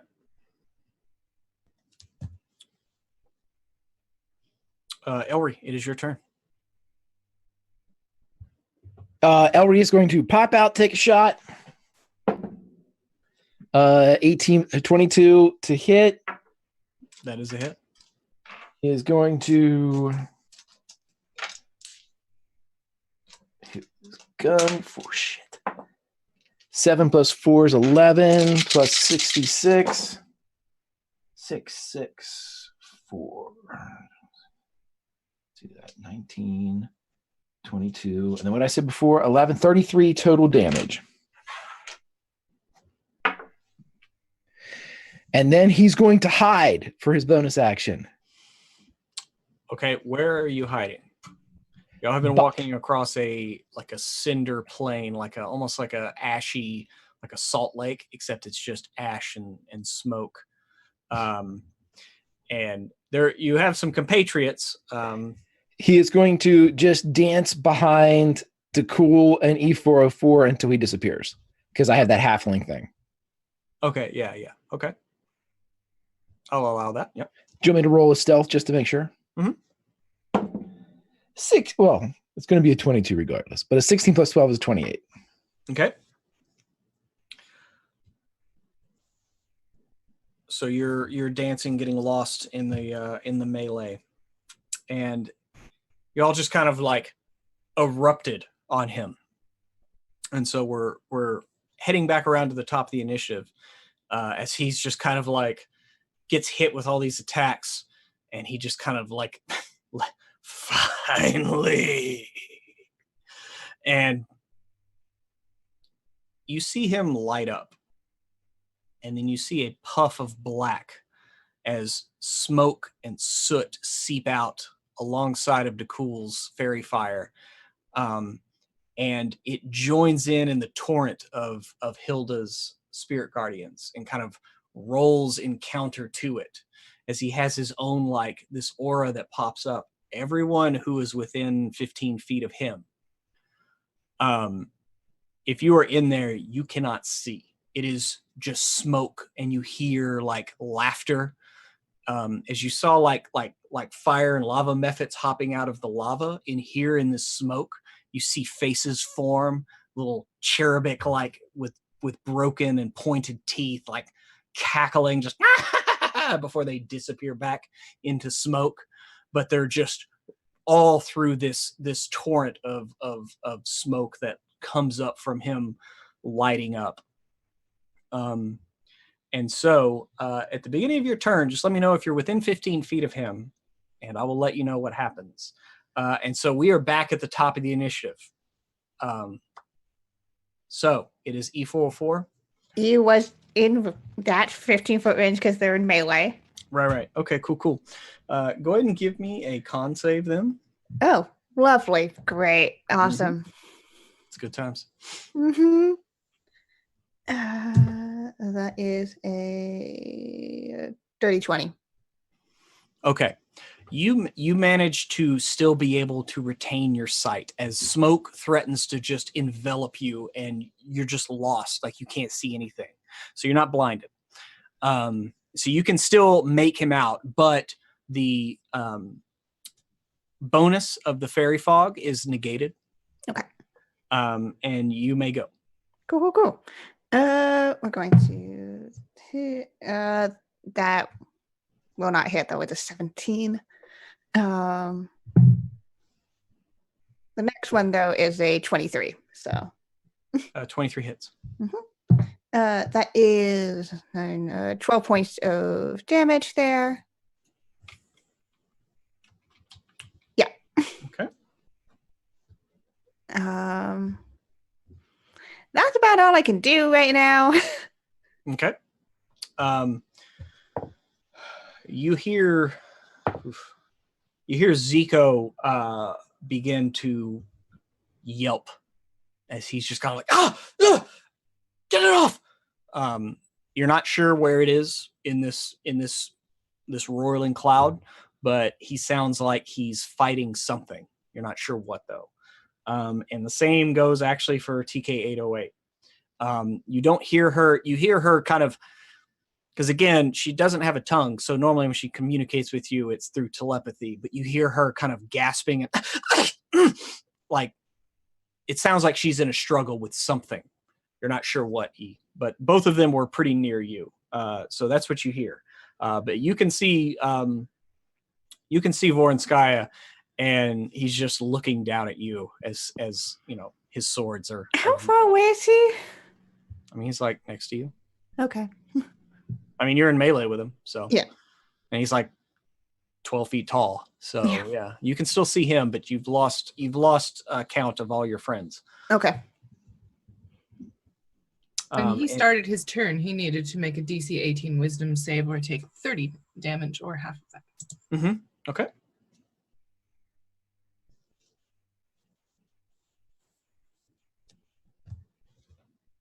It is Dakul's turn. Dakul, give me a Constitution save. Okay. You hear me? My mic was doing something funny. Can you guys hear me? Yeah. You hear me? Yeah, I can hear you just fine, man. Okay. All right. Cool.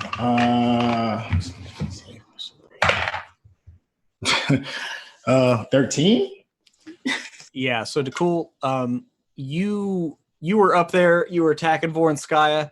This plume of smoke roils out, and like you are just enveloped, and all you see are these small, like smoky goblin-looking creatures with the crooked teeth and a long pointed nose, and they look just mischievous and evil as they are darting out of this smoke and slashing at you, you know, with contrails in their wake.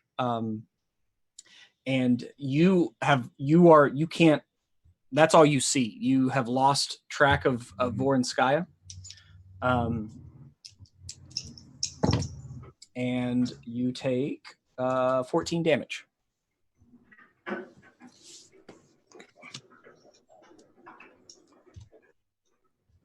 Okay. So you could still, so you could try to, a couple things. You could try to attack what's around you, or you can try to attack Voronskaya still. I mean, you were right next to him. You do run the risk, since you are blinded, of hitting your compatriots. So what would you like to do on your turn? I want to if I use Step of the Wind, that counts as a disengage, correct? Yeah, you can use Step of the Wind to disengage. Most definitely. All right, so I'll spend the key to disengage with who's attacking me now, and move. And I'll move in a distance until the smoke clears, however far that is, with Step of the Wind. Okay. And stop. Okay, well, Step of the Wind is your disengage action, your bonus action. So you're going to use your move. You're backing away. After, like I said, after about 15 feet, you're at the edge of this. Just you see the swirl of his smoke and these little things popping in and out of it, and you see Hilda's spirit guardians kind of fighting each other as they're trying to bury these smoke mephits, and the smoke mephits are coming up out of the ground and attacking the Undertakers, and it's a quite funny scene. Okay. But it's hard to see. You can't see Vornskaya or any of your friends that were in melee. No, I can't see him at all. Shoot. Okay. Who's the closest to me in melee? I'm assuming it's E. You're not sure. There's this large pillar of smoke that is in front of you that you're just stepped outside of. So you hear the sounds of conflict coming from within. Okay. Dakul. Yeah, Dakul would scream, "Follow my voice!" to get out of the smoke, and just continue screaming that as loud as he possibly can to anyone that is in the melee. And I'd spend for my final. Can I spend another key point for patient defense as a second action? No, because they both use your bonus action. You've already used your bonus action, patient defense. Now, you haven't used your action yet. You could take the dodge action, and that's the same thing. All right. Yeah, then I'll do that. So Dakul would dodge into a position that he feels everybody could more clearly hear him at, if that makes sense. I'm just trying to just. I mean, yeah, you just kind of move back and you're yelling, and you've taken kind of a pairing stance. Right. Yeah. Okay.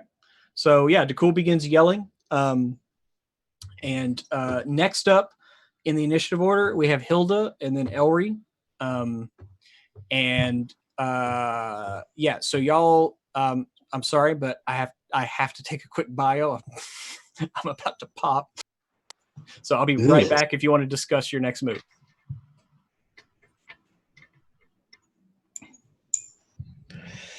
Okay. My next move is murder him. I support this plan. Yeah, E's just gonna keep hitting. That's what they can do. In all seriousness, my next move is I'm going to attempt to dispel this thing that he has. Make sure they run his pockets for jewels. I'm not sure if it's a spell or if it's just like a magical effect that he can do. I can target a magical effect or a creature, object, or magical effect. Cool. I can do that. So I'm hoping I can do it reasonably easily. Fingers crossed, because it's pain in the ass. Sounds good. Yeah, I'm just gonna keep hitting. Sounds good. You're a barbarian. That's what you do. Mm-hmm. We're right by the staircase, right? That's going up. The other right by the staircase. Mm-hmm.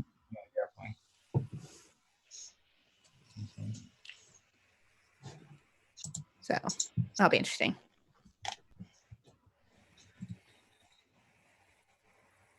Welcome back, Pruitt. Hey. Do you feel better? I do. I feel great. Excellent. I'm glad to hear it. Congratulations. I feel like a meadow after a fresh spring rain. Oh, good. I want to dispel the thing he's doing. And so I don't know if it's a spell or a magical effect or anything, but I wish to cast that at 5th level.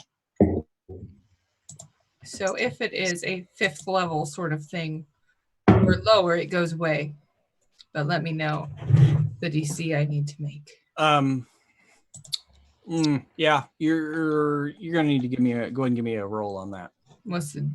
Should I just roll it and you tell me if it passed? Roll and let me know what you get. All right, so it's 10 plus the spell's level. Cross your fingers, everybody. I got a 10 plus the spell's level. I got a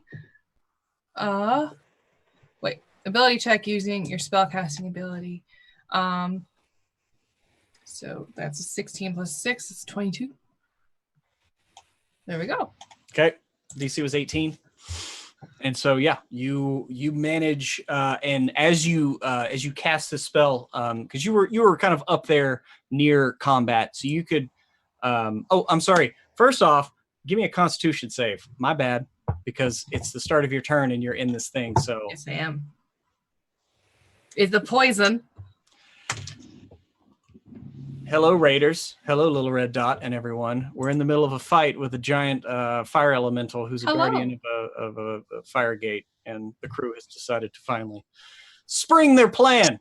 He won't be those things for long because he will be dead soon. Hello. What? I forgot what I'm supposed to be doing right now. A Constitution save? Thank you. And it's not poison. No, it is not poison. Okay. 17. Okay. Yeah, so you are effectively blinded. Okay. You cannot see him.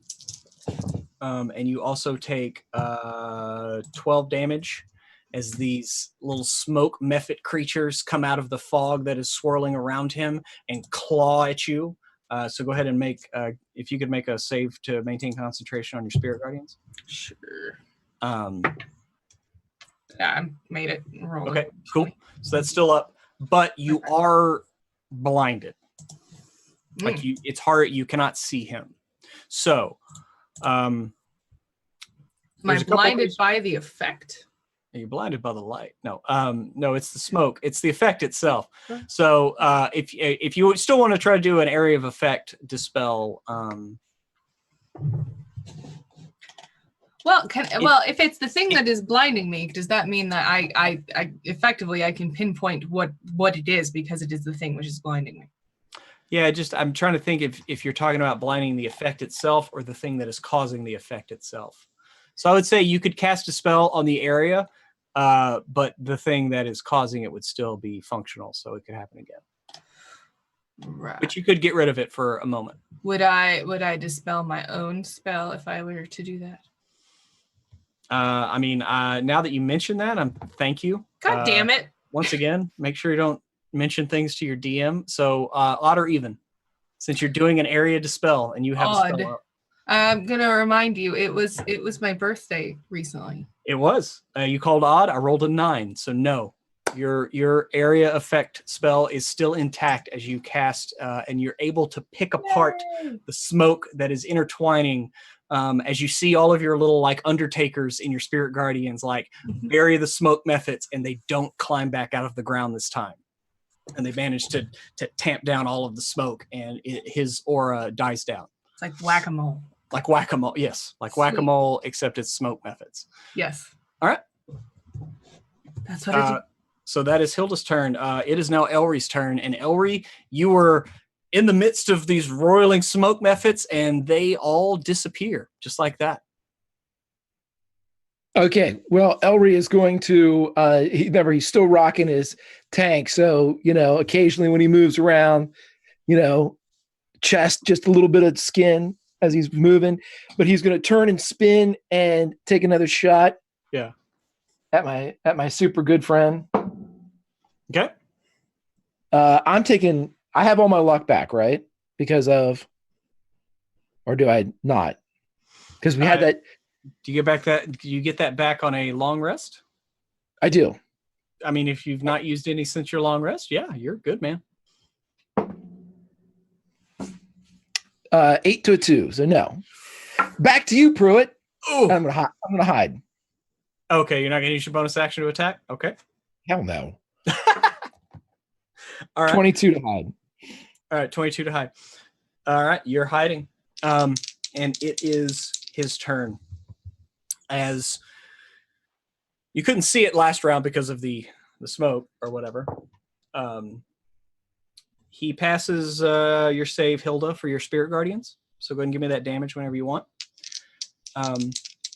but also in doing so, he turns his full attention to you, Hilda, as you are the one that took his guardians away. And he slashes at you with his flaming scimitars 3 times. So that's going to be a 17, a 20, and a 22. A miss, a meets it, and a hits. And it was 36 damage that he takes half of. All right. That was the 3rd round? Yeah, it was the 3rd round. All right. So he hits you twice. That's going to be 19 damage from the first one. And is it fire? Here's the thing. It is fire, and it burns like hell when he slashes into you. You still can't feel the effects of the terrain around. But his blade slashes into you, and it burns like... You remember when your first day on the forge, you accidentally touched something, and you're like, it's the last time you ever did anything like that, right? Yeah, this takes you... I lost my beard hair. That's how you lost your beard hair. And this takes you right back to that day. It hurts like hell. So what was the first one I said you take? 18? I already forgot. If Hilda's within 10 feet of me, she gets resistance to fire damage. Yeah, she already has resistance to fire damage that he gave her. And it still hurts just the same. You're not sure. I mean, he is a powerful fire elemental, so you would assume that there's some fuckery going on with that. So 18. 18, yep. And then the second attack is a further 10. All right. And then I missed with the last one. So that's that. And so back top of the round, with the 20 initiative, you see him mutter a word, and now you can kind of see it. And you see his helmet flare once again. And I need everybody within like 30 feet to make a dexterity save.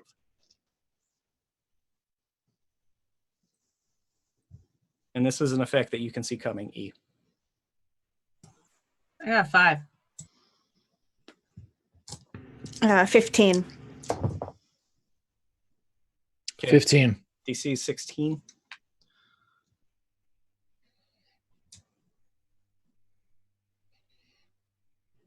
Cool, what'd you get? You muted, buddy.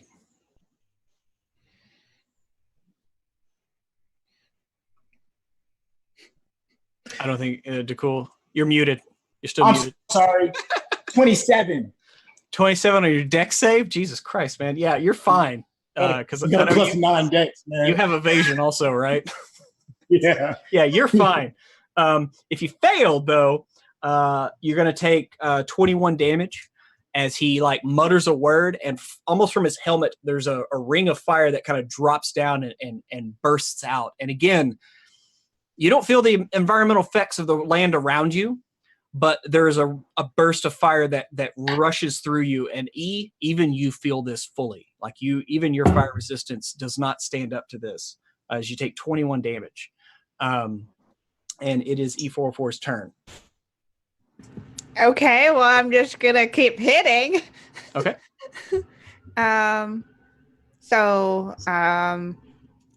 He's right up on me still in melee, correct? Yeah. And the smoke is gone now. You can see him just fine. The fairy fog from DeCool is still clinging to him, letting out wisps of smoke at his weak spots. Cool. So I've never done this before. So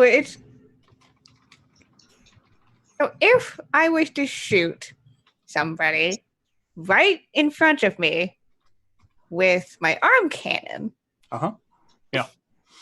Would that have would the whole range thing have any effect there, or is it just shooting somebody point blank? Range thing meaning what? Just because some range stuff, like you get disadvantage from being right up close. Yeah, I mean,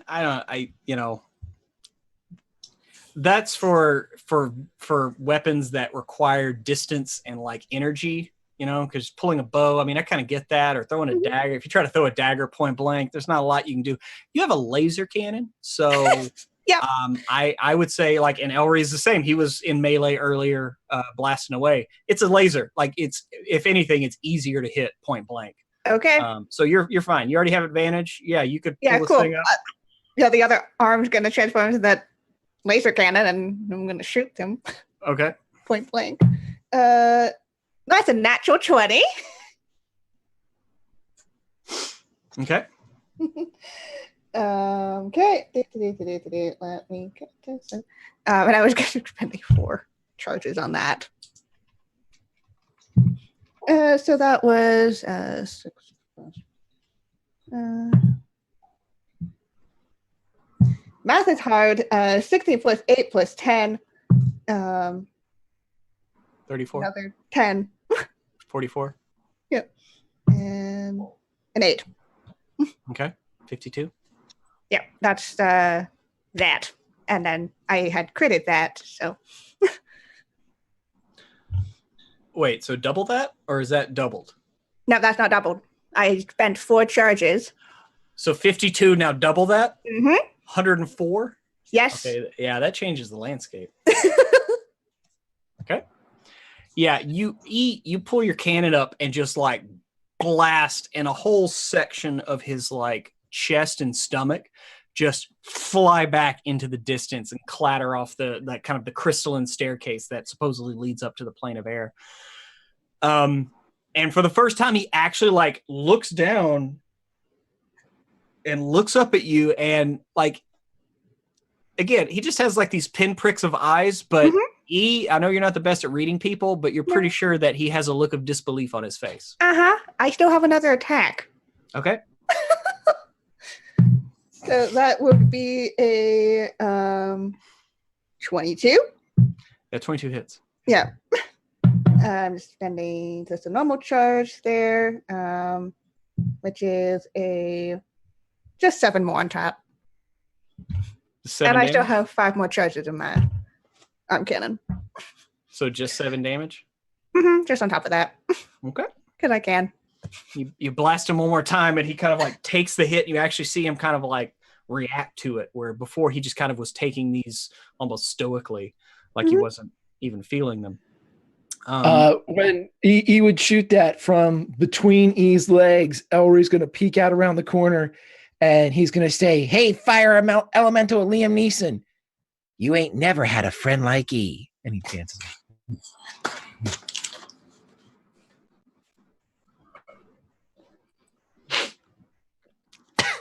I almost spit beer all over everything, Greg.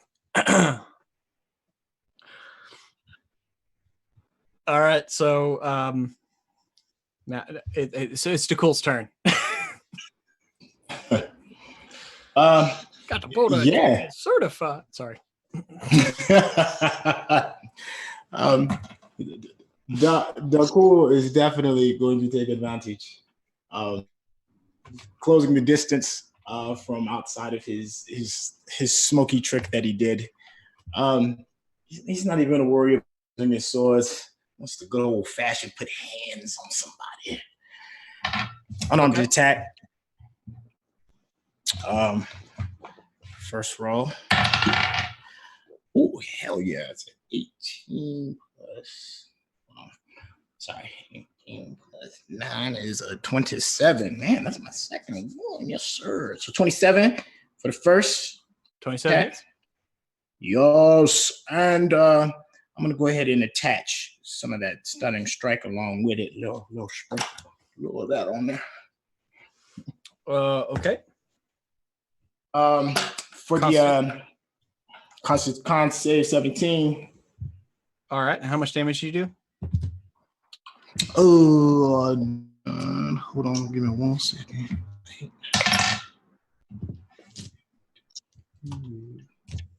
7. Just 7 points of damage for the first one, for the first hit. Okay.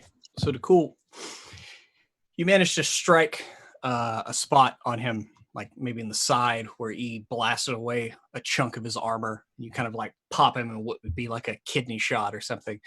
And you see him kind of like recoil to the side and almost like bend over your fist as you hit him. And he meets your gaze, and you kind of see like a look of just almost like terror start to seep in as he looks at you and is not really reacting past that. Just as I thought. You're nothing but a doorman. Cool's gonna just shrug him off. Okay. He's still standing, just a little bit. He's still standing, but he's kind of favoring the side that you hit. And it looks like he doesn't respond. It looks like he's trying to, but he can't. You're pretty sure you stunned him. Yeah. Dakul is going to slowly walk over to the side where the other damage, and do a flurry of blows. You still have your other main attack, so you want to do a flurry of blows on top of that? Yeah. Okay, so you're doing 3 more attacks. All right. Mm-hmm. Close it all the way out. All right. Oh, dang, the first one. Now remember, this is an advantage. So. Oh, good, because that first. Yeah. No, I mean, like all these were an advantage anyway from your fairy fog, but he is stunned, so that's a whole other thing that would get advantage. So I mean, just so you know. Oh no, the second one was it too. I didn't hit. Okay. So the first one missed. All right. So your flurry of blows now. Yeah. That's a 24. 24 is that hit for the first? 24 hits. Right, that hits. For the second is nat 20. Yes, sir. Okay, and the final Zico de Gras is a 12 and it's a 21. Okay, so you got yeah. So hold on, let me get that hits? D8. So the first one is 5 is 7 points of damage. The second one is 8 points of damage. I'm sorry. That would be 16 points of damage then. No. There's it's only the dice that are doubled. The dice that's double, right? Mm-hmm. Yeah. So that would be 6 and 5. So that would be 11 points of damage. And the final one is another 11 points of damage. So that's 8. I'm mathing right now. That's 18, 11, and 29 points of damage total. Okay, so what does it look like when you bring this creature low? Yeah. And after he kind of like shrugs him off and comes around and plunges his fist deep into the soft, fleshy, warm, flamey tissue of his victim. Dakul waits for a moment just so he can hear that wincing sigh before pushing down another blow with his other hand, and then followed up with a nice sharp elbow into the crease, and just looks him into the eyes and just simply says, "Doorman." And he slumps over your fist, Dakul, as you pound these fatal blows. And you can see him literally diminishing, like getting smaller as he's slumping to the ground. You see his gauntlets fall off of his arms, and his breastplate stays the same size almost as he shrinks down. And actually, the helmet stays on, but it looks like a child wearing an adult's helmet at this point as he slumps to the ground, and you take him down and spit this last like insult. And he looks up at you with a waning light in his eyes. I may have been just a doorman, but I was the one holding the door closed. and you see the lights wink out of existence, and the helmet clatters to the ground.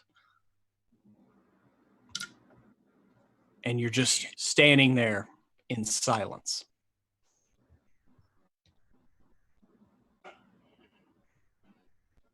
I told you he wasn't nothing.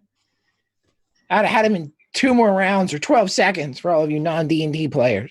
He's mine. Dakul grabs the helmet and would inspect it. Is his armor still there too?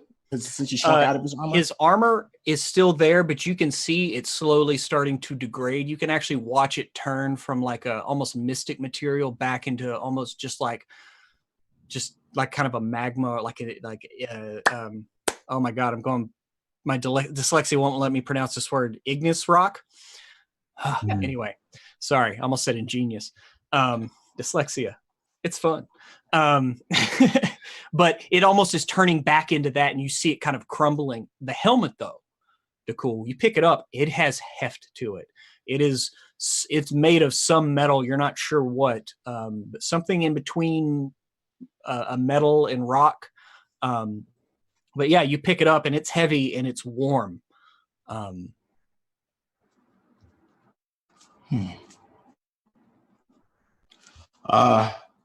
Yeah, Dakul will curiously look at it, and he would, I am not one for wearing this clunky gear.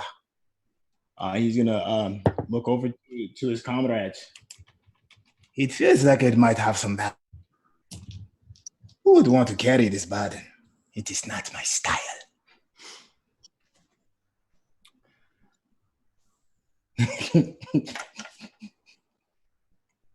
Everybody give me a perception check. While they're doing that, Hilda has healed herself some, if that's all right. Okay. All right. Perception check, 24. Yeah, 14. 21. Oh, yeah. 14. Okay, so Hilda and Elry, both of you feel like a rumble in your feet. Almost like a very low quaking in the ground. Hilda goes, must go faster. And she starts hoofing it up the stairs. It's not good. Hoofing it up the stairs? Yes. Okay. Aren't we running towards the genie? Sky was nothing. Oh, now we're just going to fight. Okay. 180 time. Hold on. Okay. Oh, slow down. We don't do that here. That genie is quite upset with me. He's upset with all of us. But Except me, apparently. And me. what? I didn't do anything to him. Dakul painted him a picture and you stole a diamond. I didn't steal the diamond. It was your mage hand who took the diamond. I'm not sure if I call it stealing. But do you guys feel the rumble in the ground? Yep. It's growing feels like louder. My feet. Ian, Dakul, you now feel it, and you hear it in the distance, the back the direction you came. Shit. Yeah, to the staircase then, definitely. Yeah, I guess we're going up. Okay. On the way, he's just like, I feel like it'd be wise if we tried to talk first. It's running towards the stairs and up the stairs. Okay, you are starting to walk up the stairs, and it's good because it gives you a little bit better vantage. Because you kind of you feel another rumble that actually like shakes the staircase a little bit as you're walking up it. And remember, this is just like a very slender glass rod with these like less than 2 foot steps that extend from it, and there's no handhold or anything. So you're just kind of walking up this very narrow staircase, and once you're about 40-50 feet off the ground, in the distance you feel another rumble as you kind of like grab the center post and look out, and you can actually see the volcano that you came from, and you see the first arcs of lava firing out of it. as it looks like it is no longer still and it is starting to erupt once more. And I think that is a good space for us to leave off, as you have defeated the Fire Lord. But the ramifications, I was going to say, and we have the high ground.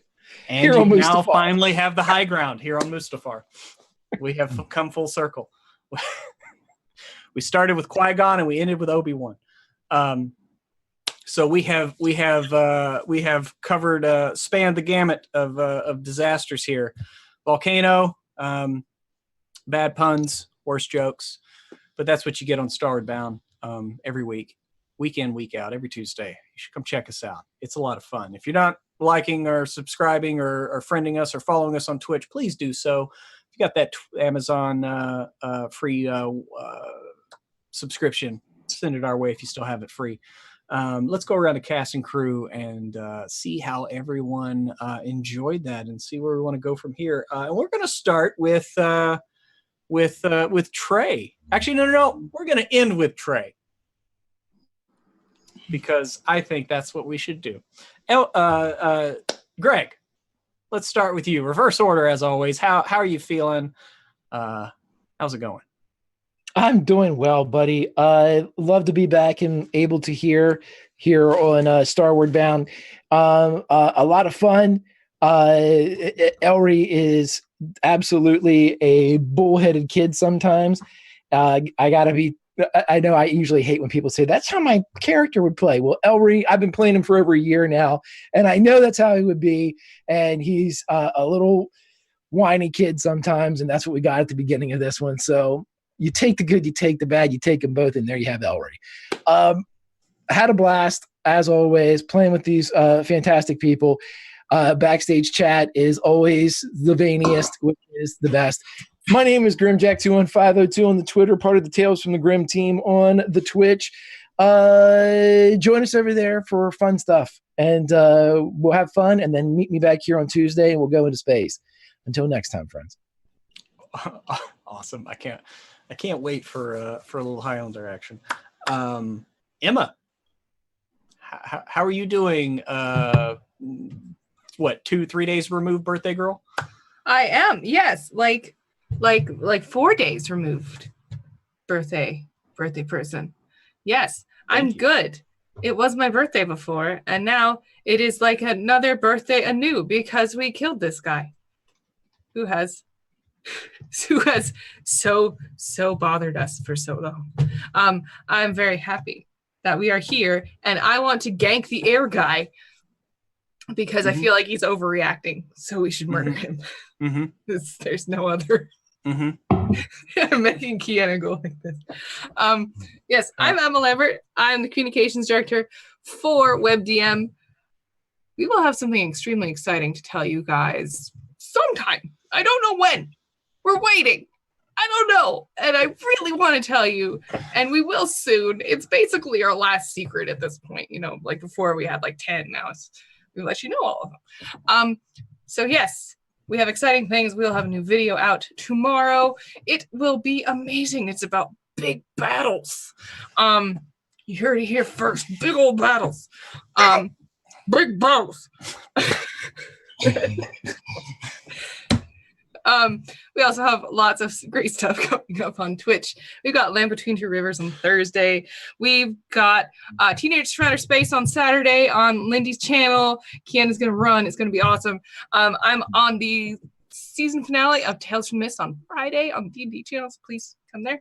And also Sunday, we have The Lost Girls, Vampires in the 80s with Kiana and me and other amazing people. So thank you very much for tuning in. I've talked too long. Thank you. Yeah. No, you talked the perfect amount of time. You're the communications director. You know what you're doing. Next up, Kiana. You're like, by this time next week, are you done? Is it over? I will have had. I'll be done half my shit. I was like, I've still got after that, I still got an exam to write on my thesis, but I'm almost there. Yeah, but this was fun. honestly, any session where you can deal over 100 points of damage in one fucking shot is a great fucking session. Mm-hmm. And we're just like, I've never tried this before. Let's just see what happens when I put in 4 charges into shooting something with a laser cannon at point blank. And now we know the answer with a nat 20. But, still 50 points of damage in one go is still fucking awesome. But yeah, this was so much fun. I always love going out of space with these guys.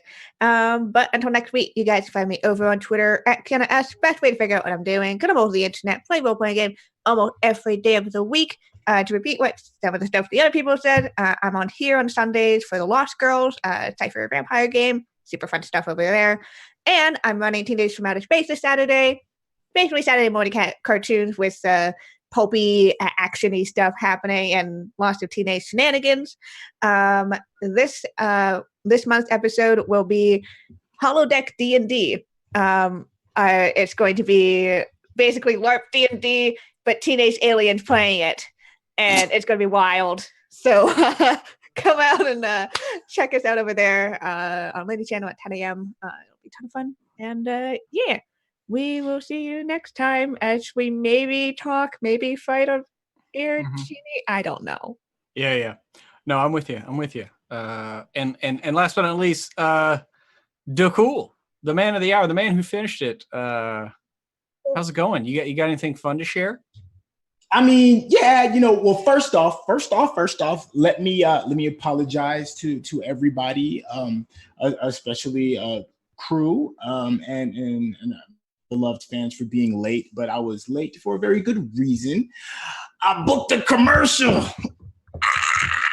So I finally get a chance to pay some bills. It's right on time.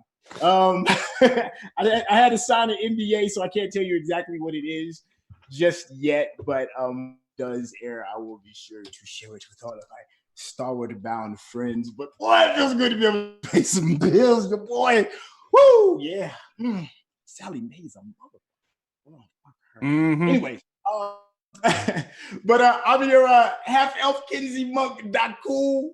I got a couple of irons in the fire on a couple of other projects. So I will be certain to let everybody know. Thank everybody for the support for Lights Camera Discover. But we got another one coming up that is going to be just as important, that deals with the chaos that goes with everybody. So in another week, I will be letting you all know. You can hit me on the Twitter sphere at Sintel, and also on Instagram at Sintel as well. Thank you all so much for tuning in.